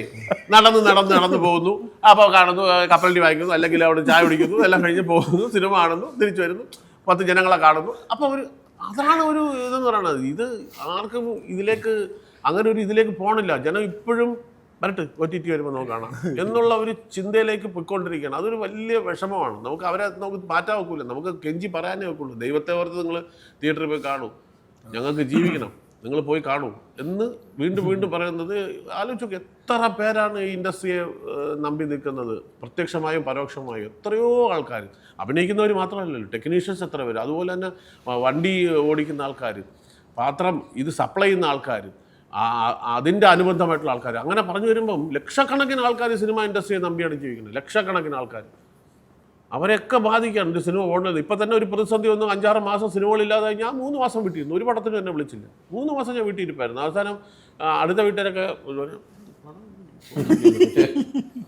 ഞാനുള്ളത് തുറന്നു പറയും. ഞാൻ അവിടെ ആന്ധ്രയിൽ ഹൈദരാബാദിൽ പോയി മറ്റേ പടം ഒന്നും പറയില്ല. പടം ഇല്ലെങ്കിൽ ഇല്ല. എന്തിനും നമ്മൾ തുറന്നു പറഞ്ഞാൽ എന്താ കുഴപ്പം? എന്ത് ചെയ്യണം? പലരും വിളിക്കും. എന്ത് ചെയ്യണം? ഞാൻ വീട്ടിലിരിക്കണം, നീ അഭിനയിക്കാൻ പോകില്ല. നമ്മൾ ആരെങ്കിലും വിളിച്ചാലേ പോകാവുള്ളൂ. ചുമ്മാ ഇവിടെ ഞാൻ കൂടെ അഭിനയിക്കുന്നത് എനിക്കറാവും. നിങ്ങൾ മാറിക്കും, ഇങ്ങോട്ട് മാറിക്കും, സുധീർ കരമരെ നിങ്ങൾ മാറിക്കും, ഞാൻ അഭിനയിക്കാന്ന് പറഞ്ഞു. അങ്ങനെ കയറാക്കുമോ? നമ്മൾ വിളിച്ചാലല്ലേ പോകാവുള്ളൂ. വിളിക്കാത്തില്ല ഞാൻ എന്ത് ചെയ്യും? കിട്ടിയിരുന്നു. അങ്ങനെ ഇരുന്നിരുന്നാണ് ഇപ്പോൾ ഒരു പടം കിട്ടിയത്. ഒരു തമിഴ് പടം, അതും തമിഴ് പടം, മലയാള പടമല്ല, തമിഴ് പടം. അങ്ങനെ ചെയ്തുകൊണ്ടിരിക്കുകയാണ്. അപ്പോൾ ഇതൊക്കെ ഈ പടങ്ങൾക്ക് എണ്ണം കുറഞ്ഞുകൊണ്ടാണ്. പടങ്ങളുടെ എണ്ണം കുറഞ്ഞു. ഇപ്പോഴാണ് വീണ്ടും പതുക്കെ വീണ്ടും ക്ലച്ച് പിടിച്ച് കയറി വരികയാണ് വീണ്ടും. അപ്പോൾ അതൊക്കെ ജനം തിയേറ്ററിൽ പോയി കാണുകയും, ഞാൻ നേരത്തെ പറഞ്ഞ ഒരുപാട് പടങ്ങൾ നല്ലതുണ്ടായിരുന്നിരിക്കാം ഇടയിൽ, അതാരും കണ്ടില്ല. അതൊക്കെ കണ്ടിരുന്നെങ്കിൽ ആലോചിച്ചു എന്ത് ഫ്ലറിഷ് ചെയ്താണ് ഇൻഡസ്ട്രി. 250 പടം എടുത്തതിനകത്ത് 150 പടം 100 പടം നല്ല പടങ്ങളാണ് എന്ന് പറഞ്ഞാൽ എത്ര ആൾക്കാർക്ക് സന്തോഷം, കാണുന്നവർക്കും സന്തോഷം, അതിനകത്ത് വർക്ക് ചെയ്തവർക്കും സന്തോഷം, അതിൻ്റെ പ്രൊഡ്യൂസർക്കും സന്തോഷം, തിയേറ്ററുകാർക്കും സന്തോഷം, എല്ലാവർക്കും സന്തോഷം. പക്ഷെ അത് സംഭവിക്കുന്നില്ല. അതാണ് നമ്മുടെ ഒരു വിഷമം. ഇനി കുറച്ച് നേരത്തേക്ക് എൻ്റെ അടുത്തൊന്നും ചോദിക്കില്ല.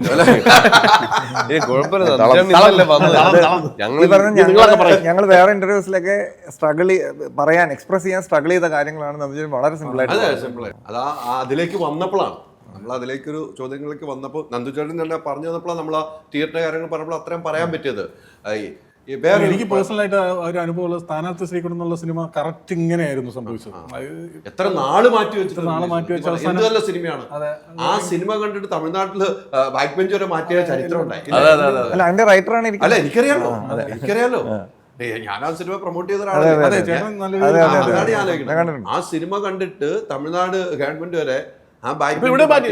ഞാൻ പഠിച്ച സ്കൂൾ, മോഹൻലാലും പഠിച്ച സ്കൂൾ, ലാലേട്ടൻ ഉൾപ്പെടെ പഠിച്ച മോഡൽ സ്കൂളിൽ അവിടുത്തെ മറ്റേ കൊച്ചുകുട്ടികളുടെ റൗണ്ടാക്കി പ്രൈമറി സ്കൂള് ഇങ്ങനെ മിനിസ്റ്റർ അത് പോസ്റ്റ് വിട്ടു. അപ്പൊ അത് എന്ത് നല്ല സിനിമയാണ് ഈ പറഞ്ഞ പോലെ. കാണാത്തോണ്ടാണ്. എന്നിട്ട് അത് കാണാൻ തോന്നുന്നുണ്ടോ? ഇല്ല. അതാണ് കാര്യം. അത് ഫ്രണ്ടിൽ കൊണ്ട് നിർത്തി കൊടുത്താൽ കാണും. ഇങ്ങനെ ഇതിൽ കൊണ്ട് വെച്ചു കൊടുത്താൽ ഇതാണല്ലേ. അല്ല അങ്ങനെ വന്നപ്പോ നല്ല സിനിമയെന്ന് പറയുകയും ചെയ്തു. അതെ, അതാണ് അതിന്റെ വ്യത്യാസം. ഈ പറയുന്നത് ശരിയാണ്. ഒത്തിരി എക്സ്പീരിയൻസ് ഉണ്ടല്ലോ അല്ലേ? ഈ പറഞ്ഞ പോലെ ഒത്തിരി എക്സ്പീരിയൻസ് ഉണ്ട് നമ്മുടെ സിനിമകൾക്കും അല്ലെ? എത്രയോ നല്ല സിനിമകൾ കാണാതെ പോയിട്ടുണ്ട് നമ്മുടെ സിനിമ.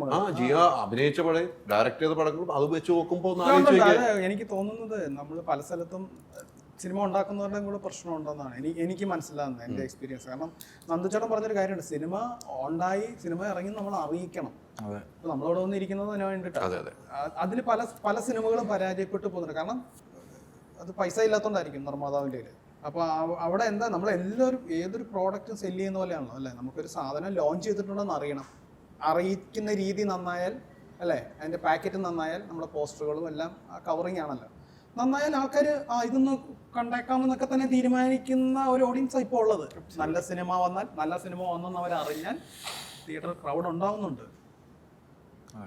ഞാൻ ഇതിനു മുന്നേ ചെയ്തിട്ടുള്ള പ്രത്യേകിച്ച് ആദ്യത്തെ 2 സിനിമകൾ ഇതേ പ്രശ്നമുണ്ട്. സിനിമ നല്ലതാണെന്ന് പിന്നീട് അഭിപ്രായങ്ങൾ വരികയും ഇപ്പോൾ ഇവരുടെ സ്ഥാനാർത്ഥി ശ്രീകുട്ടം പോലെ ഞാൻ കണ്ട സിനിമയാണ്, അഭിപ്രായം ഉണ്ടാവുക, എന്നാൽ തിയേറ്ററിൽ ആൾക്കാർ വന്നിട്ടില്ല. സോ ഞാൻ അതിന് പോയിട്ട് പ്രേക്ഷകരെ കുറ്റം പറയുന്നതിൽ അർത്ഥമില്ല. കാരണം അവരറിഞ്ഞിട്ടില്ല. എൻ്റെ ഫേസ്ബുക്കിൽ ആ സമയത്തുള്ള മനുഷ്യൻ അറിഞ്ഞിട്ടില്ല ഈ സിനിമ തിയേറ്ററിൽ വന്ന കാര്യം. അപ്പം നമുക്കത് പ്രേക്ഷകനെ കുറ്റം പറയാൻ പറ്റില്ല, അവരറിഞ്ഞിട്ടില്ല. നമ്മളെ ഉത്തരവാദിത്തമാണ് അവരിലേക്ക് അല്ല, ഒരു സിനിമ എടുത്ത് വെച്ചുകൊണ്ട് പ്രൊഡ്യൂസർ പിന്മാറിയാലും പ്രശ്നമാണ്. സിനിമ എടുക്കുന്ന ഒരു ജോലി പോലെ അതിനേക്കാൾ പ്രാധാന്യമുള്ള ഒന്നാണ്, ക്രിയേറ്റിവിറ്റി വേണ്ട ഒന്നാണ് ഇതിനെ സെല്ല് ചെയ്യുക എന്നുള്ളത്. സോഷ്യൽ മീഡിയയിലെ കാലവും കൂടെയാണ്. അതെ, എനിക്ക് അറിയത്തില്ല, എനിക്ക് സിനിമ ഉണ്ടാക്കാനേ അറിയത്തുള്ളൂ എന്നാണ് കുറച്ചെങ്കിലും അറിയാവുന്നത്. പക്ഷെ സെല്ല് ചെയ്യാൻ നമുക്ക് അറിയില്ല, അത് വേറൊരു ആർട്ടാണ്. അപ്പൊ അത് നന്നായി ചെയ്യുന്ന സിനിമകളൊക്കെയാണ് ഈ ഓടുന്നതും അറിയുന്ന ചെറിയ സിനിമകളൊക്കെ സക്സസ് ആവുന്നില്ലേ? ഞാനപ്പോ അത് പോയിട്ട് അവരെങ്ങനെയാണ് അവരുടെ ഫസ്റ്റ് ലുക്ക് എന്തായിരുന്നു ഞാൻ പോയി നോക്കും.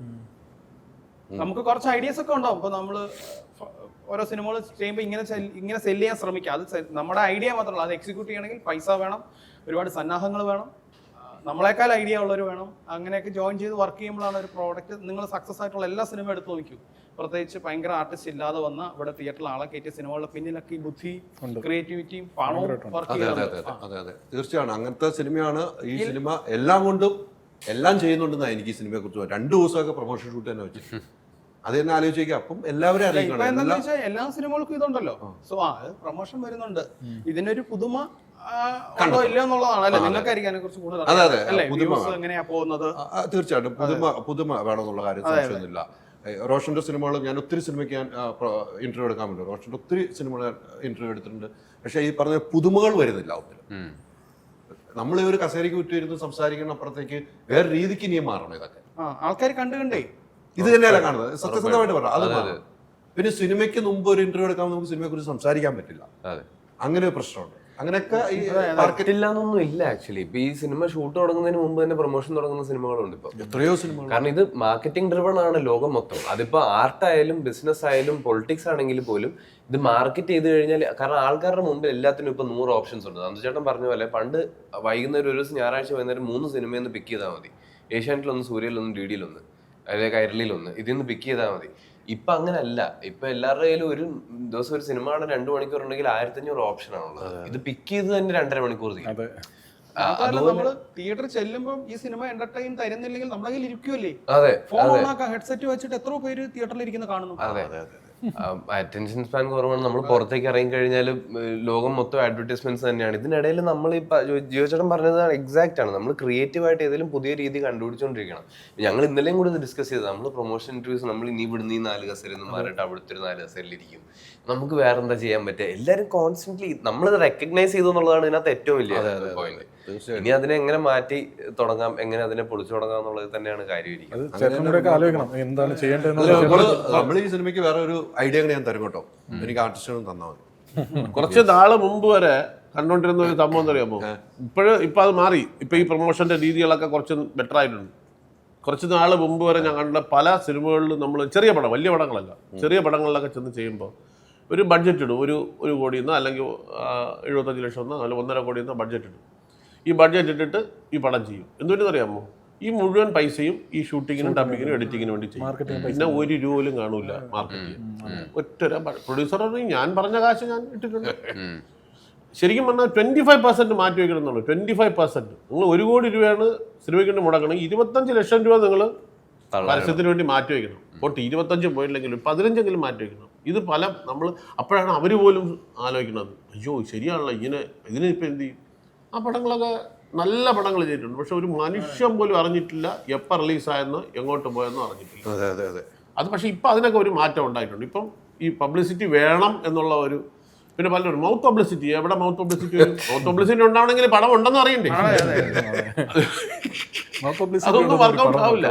അത് നമ്മൾ പരസ്യം കൊടുത്ത് തന്നെ ചെയ്യണം, അല്ലാതെ ഒരു മാർഗ്ഗമില്ല. അത് ഏറ്റവും കൂടുതൽ പരസ്യം ഇപ്പം വലിയ പടങ്ങൾ ഭയങ്കരമായിട്ട് പരസ്യം ചെയ്തിട്ട് വന്നിട്ട് മോശമായിട്ടും പോയിട്ടുണ്ട്, ചെറിയ പരസ്യം ചെയ്തിട്ട് വളരെ നന്നായിട്ട് വന്നിട്ടുമുണ്ട്. അതൊക്കെ ഓരോ തലവിധി പോലെ ഇരിക്കും.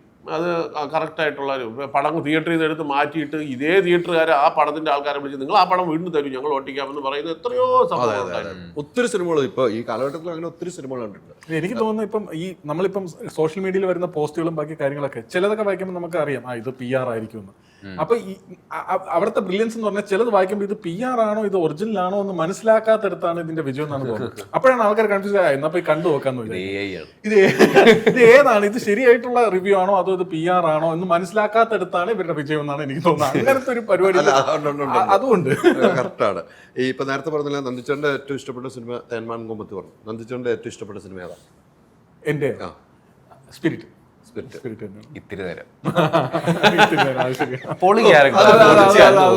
എനിക്ക് നന്ദുചേട്ടന്റെ ഏറ്റവും ഇഷ്ടമുള്ള സിനിമ ഇത്തിരി നേരം തന്നെയാണ്. ഈ സിനിമ കാണുന്ന പലരുടെ അഭിപ്രായം ഇതായി മാറും എന്നുള്ളത് നമ്മള് പബ്ലിസിറ്റിക്ക് വേണ്ടി പറയുന്നതുമാണ്. എന്നാൽ സത്യസന്ധമായിട്ടുള്ള എന്റെ ഏറ്റവും ഫേവറേറ്റ് ഉള്ള, ഞാൻ ഏറ്റവും കൂടുതൽ കണ്ടിട്ടുള്ള സിനിമ എന്ന് പറഞ്ഞാൽ, കാരണം ഞാൻ 6-ലോ 7-ലോ പഠിക്കുമ്പോൾ ഇറങ്ങിയ പടം ഞാൻ VHS ഇട്ട് എനിക്ക് കാണാതറിയാവുന്ന സിനിമയാണ് തേന്മാൻ കൊമ്പത്ത്. കാണാതെ അറിയുന്നില്ല. അങ്ങനെ കണ്ടുകൊണ്ടിരുന്ന ഒരാളുടെ കൂടെ ജോലി ചെയ്യുമ്പോൾ ഉണ്ടാകുന്ന ഒരു കോംപ്ലക്സിനെ പറ്റിയും അല്ലെങ്കിൽ ഒരു സഭാകമ്പം എന്നൊക്കെ നമ്മൾ പറയത്തില്ലേ, കണ്ടാനുള്ള ഒരു ബുദ്ധിമുട്ട്, പരിചയപ്പെടാനുള്ള ബുദ്ധിമുട്ട്, അതിനെ കുറിച്ച് ഞാൻ പറഞ്ഞു. ഒരു സംശയമില്ല, അത് നന്ദുചേട്ടനെ കുറിച്ച് പോസ്റ്റുകൾ വരും, നോക്കും ഉറപ്പായിട്ടും ജെനുവിൻ പോസ്റ്റുകൾ വരും. എനിക്ക് പേഴ്സണലി ഏറ്റവും സന്തോഷമുള്ള ഈ ലുക്കിന്റെ കാര്യത്തിലാണ്. ഈ ഒരു ലുക്കിൽ നന്ദുചേട്ടൻ വേറൊരു പടത്തിലും ഇല്ല എന്നുള്ളത് വളരെ ഡിസ്റ്റിങ് ആയിട്ട്. ഇപ്പൊ അത്രയും മലയാള സിനിമ ഫെമിലിയർ അല്ലാത്ത എന്റെ സുഹൃത്തുക്കൾ ഇതാരാണ് ഇത് ആക്ടർ എന്ന് പറഞ്ഞിട്ട് നന്ദുചേട്ടനാണെന്ന് പറഞ്ഞു, ഓ ആണല്ലേ എന്ന് പറഞ്ഞ ഇതുണ്ട്. അത്ര കണ്ടാൽ തന്നെ അറിയാലോ, കാണുമ്പോൾ തന്നെ വ്യത്യാസം അറിയാലോ. അത് ഭാഗ്യത്തിന് എനിക്ക് ആ ലുക്ക് ഈ ഒറിജിനൽ മീശ വെച്ചിട്ടാണ് നന്ദുചേട്ടൻ എത്ര പടങ്ങളിൽ വെച്ച് അഭിനയിച്ചിട്ടുണ്ടെന്ന് എനിക്ക് അറിഞ്ഞൂടാ. അതൊക്കെ ഈ മീശ പണ്ട് സ്ഥിരമായിട്ട് മീശ ഉണ്ടായിരുന്നു. മീശ എടുത്ത് എനിക്ക് തോന്നുന്നു ഈ ആദ്യമായിട്ട് ഞാൻ മീശ എടുത്ത് അഭിനയിച്ചത് ബട്ടർഫ്ലൈസ് ആണ്. അത് ബട്ടർഫ്ലൈസ് അഭിനയിച്ചെന്ന് പറഞ്ഞാൽ അതൊക്കെ ഞാൻ ഈ സഫാരിയിൽ ഹിന്ദി പടത്തിന് വേണ്ടിയിട്ട് എടുത്തതുകൊണ്ട് എനിക്ക് ബട്ടർഫ്ലൈസ് വേഷം കിട്ടിയതാണ്. അപ്പോൾ അതിന് അമ്പിളിച്ചേട്ടൻ ഒരിക്കൽ ഇങ്ങനെ എന്നെ ഉപദേശിച്ചിട്ടുണ്ട്, ഈ ഇങ്ങനെ ഈ കോമഡിയും കാര്യങ്ങളും ഒക്കെ ഇങ്ങനെ ചെയ്യുന്നു. അന്ന് കോമഡി എന്ന് പറഞ്ഞ് കിട്ടണതൊക്കെ കോമഡി ആയിട്ട് നമുക്ക് തോന്നിയിട്ടില്ല, എനിക്ക് എന്നെ തന്നെ അടിക്കാൻ തോന്നിയിട്ടില്ല.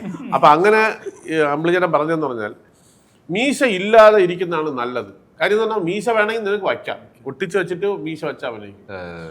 മീശ ഇല്ലാത്ത കാരണമാണ്. അപ്പം മീശ വച്ചിട്ട് നീ അഭിനയിക്കുമ്പോൾ നിനക്ക് വേറൊരു വേഷം മീശ ഇല്ലാത്ത കെട്ടി നിനക്ക് ചെയ്യാക്കൂല. കാര്യം ഇത് പഠിച്ചാൽ പിന്നെ ആ പടത്തിന് പോകാക്കൂല. അപ്പം അങ്ങനെ ഒരു പ്രശ്നമുണ്ട്. അതുകൊണ്ട് കൂടുതൽ പടങ്ങൾ ചെയ്യുന്ന ആൾക്കാരൊക്കെ ആണെങ്കിൽ ഇങ്ങനെ ചെയ്യുന്നതാണ് നല്ലതെന്ന് പറഞ്ഞു. അപ്പം ഞാൻ എന്തുകൊണ്ടാണ് പിന്നെ ഞാൻ ശേഷം വളരെ കുറച്ചേ മീശ. അപ്പോൾ ഇപ്പോൾ അടുത്ത പടത്തിനകത്ത് ഇപ്പോൾ കുറ്റി മീശ, ഒരു ചെറിയ മീശ വേണമെന്ന് പറഞ്ഞു അടുത്ത്. അപ്പോൾ ഞാൻ അങ്ങനെയാണെങ്കിൽ ഒരു 8-10 ദിവസം മീശയും താടിയും വളർത്തിയിട്ട് വേണം. അപ്പം നമുക്കത് അതിന് വേണ്ടിയിട്ട് എഫേർട്ട് എടുക്കണമെങ്കിൽ നമുക്ക് എടുത്ത് ചെയ്യാം എന്നുള്ളതേ ഉള്ളൂ. പക്ഷേ ഇപ്പം പ്രശ്നം എന്ന് പറഞ്ഞപ്പോൾ ഈ ഡിജിറ്റൽ ഫിലിം ആയതുകൊണ്ട് നിർത്തി സൂം ചെയ്ത് നോക്കിയത് മറ്റേ ഒട്ടിപ്പാണോ എന്നുള്ളത് അപ്പം തന്നെ പറയും. യവ ഒട്ടിച്ചിരിക്കുകയാണ് കേട്ടോ എന്ന് അപ്പം തന്നെ പറയും. അതാണ് പ്രശ്നം. അത് വളരെ കൃത്യമായിട്ട് ആളുകൾ എല്ലാം വാച്ച് ചെയ്യുകയും ചെയ്യും. ഇപ്പം നമ്മൾ ഇപ്പോൾ ലാലേട്ടൻ്റെ കൂടെ ഒരു പടം 4-5 കൊല്ലം മുമ്പ് ചെയ്യുന്ന സമയത്ത് അദ്ദേഹം ഫൈറ്റ് സീക്വൻസ് ഷൂട്ട് ചെയ്തുകൊണ്ടിരിക്കുകയാണ്. എന്നിട്ട് അടുത്ത ദിവസം വീണ്ടും ആ ഫൈറ്റിൻ്റെ ബാക്കി ഷൂട്ട് ചെയ്യാനായിട്ട് വന്നപ്പോഴത്തേക്കും കൈ മടക്കി വെച്ചിട്ടാണ് പുള്ളിക്കാരൻ ചെയ്യുന്നത്. പക്ഷെ പെട്ടെന്ന് പുള്ളിക്കാരൻ 2 ഷോട്ട് എടുത്തു, ഒരു ഷോട്ട് അങ്ങോട്ട് എടുത്തു, ഒരു വലിയ ഷോട്ട് എടുത്തു കഴിഞ്ഞിട്ട് പുള്ളിക്കാരൻ പെട്ടെന്ന് ചോദിച്ചു, ഇത് കൈ ഞാൻ മടക്കിയിരുന്ന് ഇവിടം വരെയാണോ എന്ന് ചോദിച്ചു. അപ്പം പ്രീവിയസ് ഡേറ്റ് നോക്കിയപ്പം കൈ ഇവിടം വരെയാണ് മടക്കിയിരിക്കുന്നത്, ഇത് ഇവിടം വരെ മടക്കിയിരിക്കുന്നത്.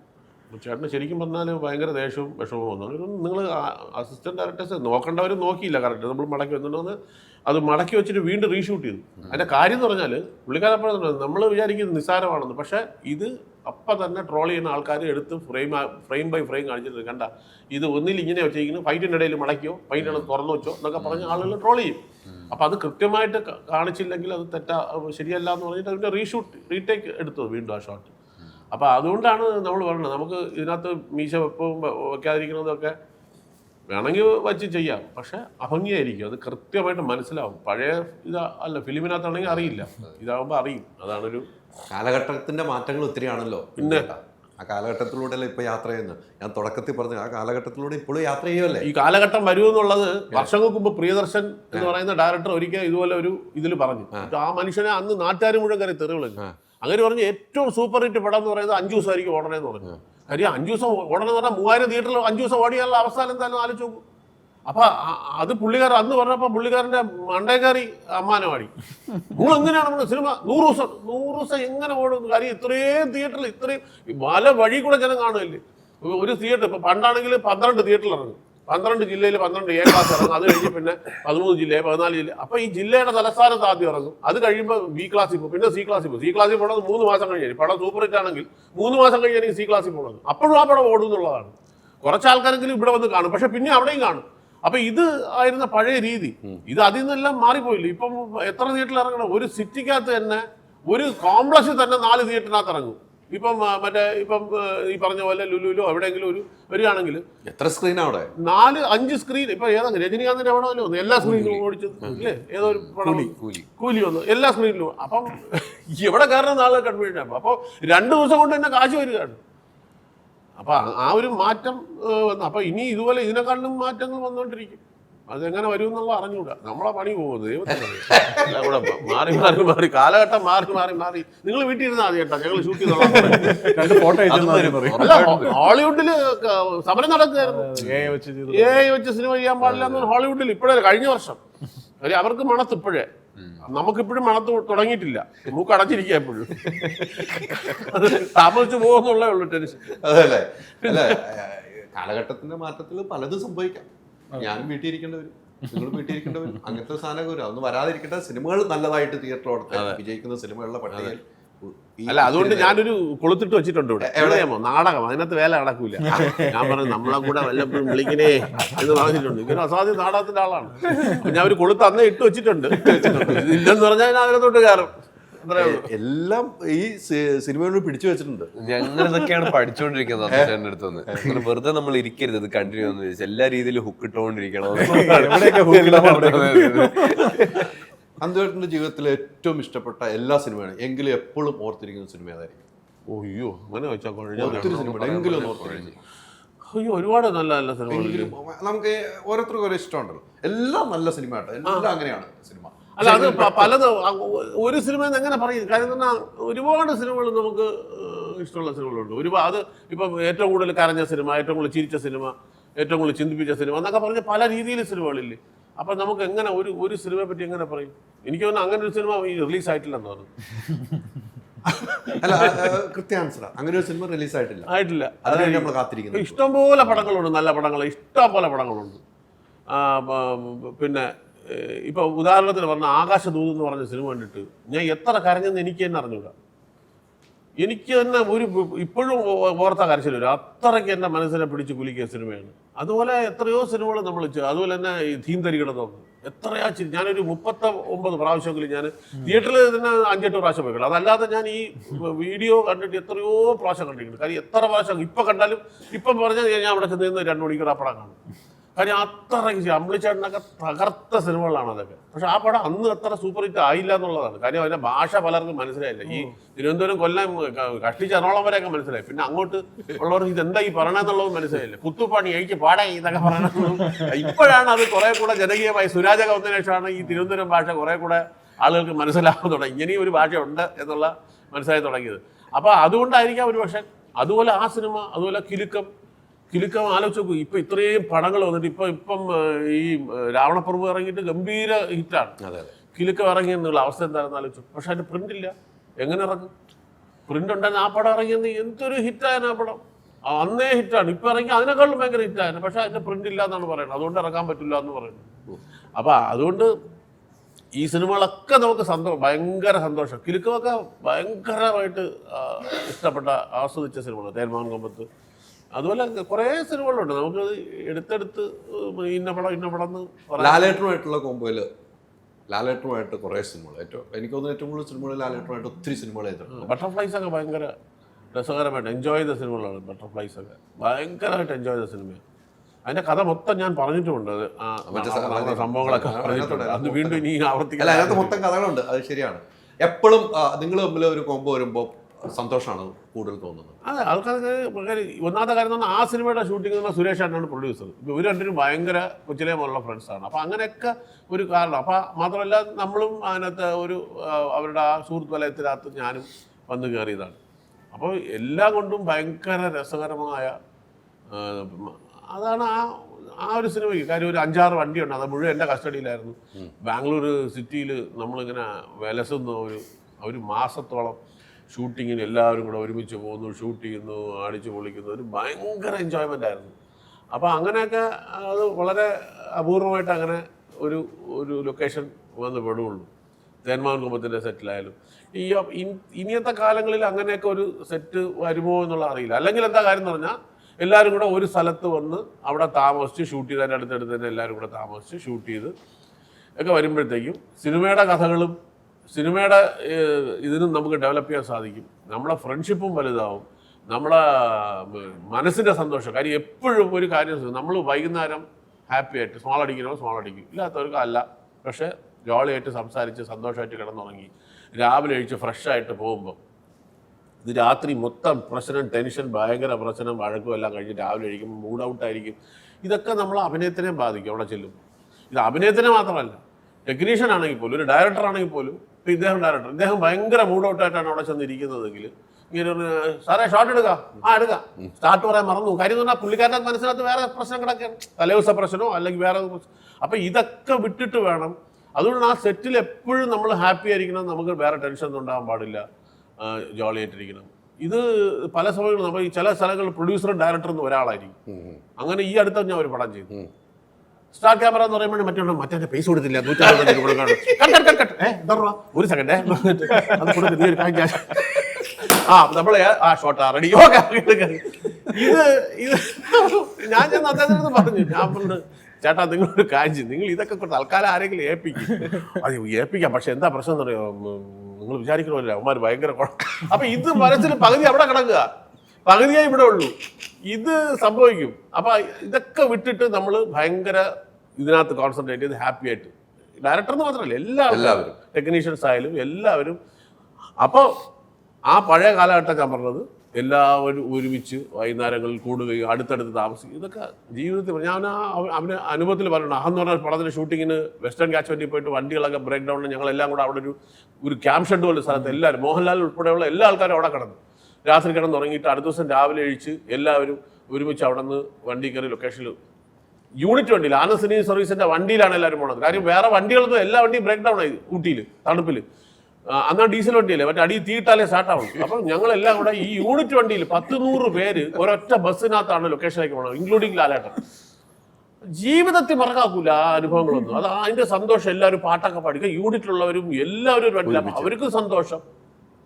ലാലേട്ടൻ കൂടെ വരികയല്ലേ, പിന്നെ സന്തോഷം എന്ന് പറഞ്ഞ ക്യാമറാമാൻ, എല്ലാവരും അനുസരിക്കുകയാണ്. അപ്പം ഇതൊരു ഭയങ്കര അനുഭവമാണ്. അപ്പം അങ്ങനത്തെയൊക്കെ ഒരു രസകരമായ ഒരു സംഭവങ്ങൾ ഇനിയുള്ള കാലങ്ങളിൽ വരുമോ എന്നുള്ളതാണ്. ഇത് കുറച്ചൊക്കെ നമ്മളെ പടത്തിൽ കിട്ടിയല്ലേ? അതാണ് ഞാൻ നേരത്തെ പറഞ്ഞത്. നമ്മൾ ഒരുമിച്ച് യാത്രകൾ എല്ലാം ഒരുമിച്ചായിരുന്നു. ക്യാരവാൻ പോലും ഇല്ല നിങ്ങൾ. അതെ, അത് എടുത്തെടുത്ത് പറയണ്ട കാര്യം. ഇനി അടുത്ത പടത്തിന് ക്യാരവാൻ പറഞ്ഞ ക്യാരവാൻ വേണ്ടെന്ന് ഇയാളെ വേണ്ട, അവിടെ ഇരുന്ന് ഒരു ഫാൻ വെച്ച് കൊടുത്തോ. അല്ല, ഫാനും വേണ്ട, പണ്ട് ഫാനും ഇല്ലാന്ന് പറഞ്ഞു. ഫാനും ഇല്ലെന്ന് പറഞ്ഞല്ലോ. ഞാൻ മറ്റൊരു കാര്യം, വീട്ടിൽ ഒരു കസേര കൂടെ കൊണ്ടുവന്നു. എന്തായാലും ഇന്ന് റോഷനൊക്കെ ഒരു വിശ്രമം കിട്ടിയില്ലേ? അയ്യോ, ഇതായിരുന്നു വേണ്ടത്. ഇനി അടുത്തതിൽ എങ്ങനെയാണെന്ന് അറിയാം. എന്തായാലും നല്ലൊരു ഇന്റർവ്യൂ ആയിട്ട് എനിക്ക് പേഴ്സണലി തോന്നിയിട്ടുണ്ട്. അതുപോലെ ഈ സിനിമ നമ്മൾ എന്ത് തിരക്കുണ്ടെങ്കിലും ഇത്തിരി നേരം തിയേറ്ററിൽ പോയിരുന്ന് ഒത്തിരി ചിരിച്ചും ചിന്തിച്ചും ഇറങ്ങിപ്പോകുന്ന ഒരു സിനിമയായിരിക്കും എന്ന് ഈ സിനിമയുടെ അണിയറ പ്രവർത്തനത്തിൽ നിന്ന് എനിക്ക് മനസ്സിലായിട്ടുണ്ട്. സിനിമ വിജയിക്കേണ്ടതാണ്. സിനിമയുടെ വിജയ കാലഘട്ടമാണ്. ഈ സിനിമയുടെ കൂടെ യാത്ര എന്താവശ്യമുണ്ട് ഏത് രാത്രിയും വിളിച്ചോ സിനിമയുടെ കൂടെ ഉണ്ടാവും. ഒത്തിരി സന്തോഷം. Thank you.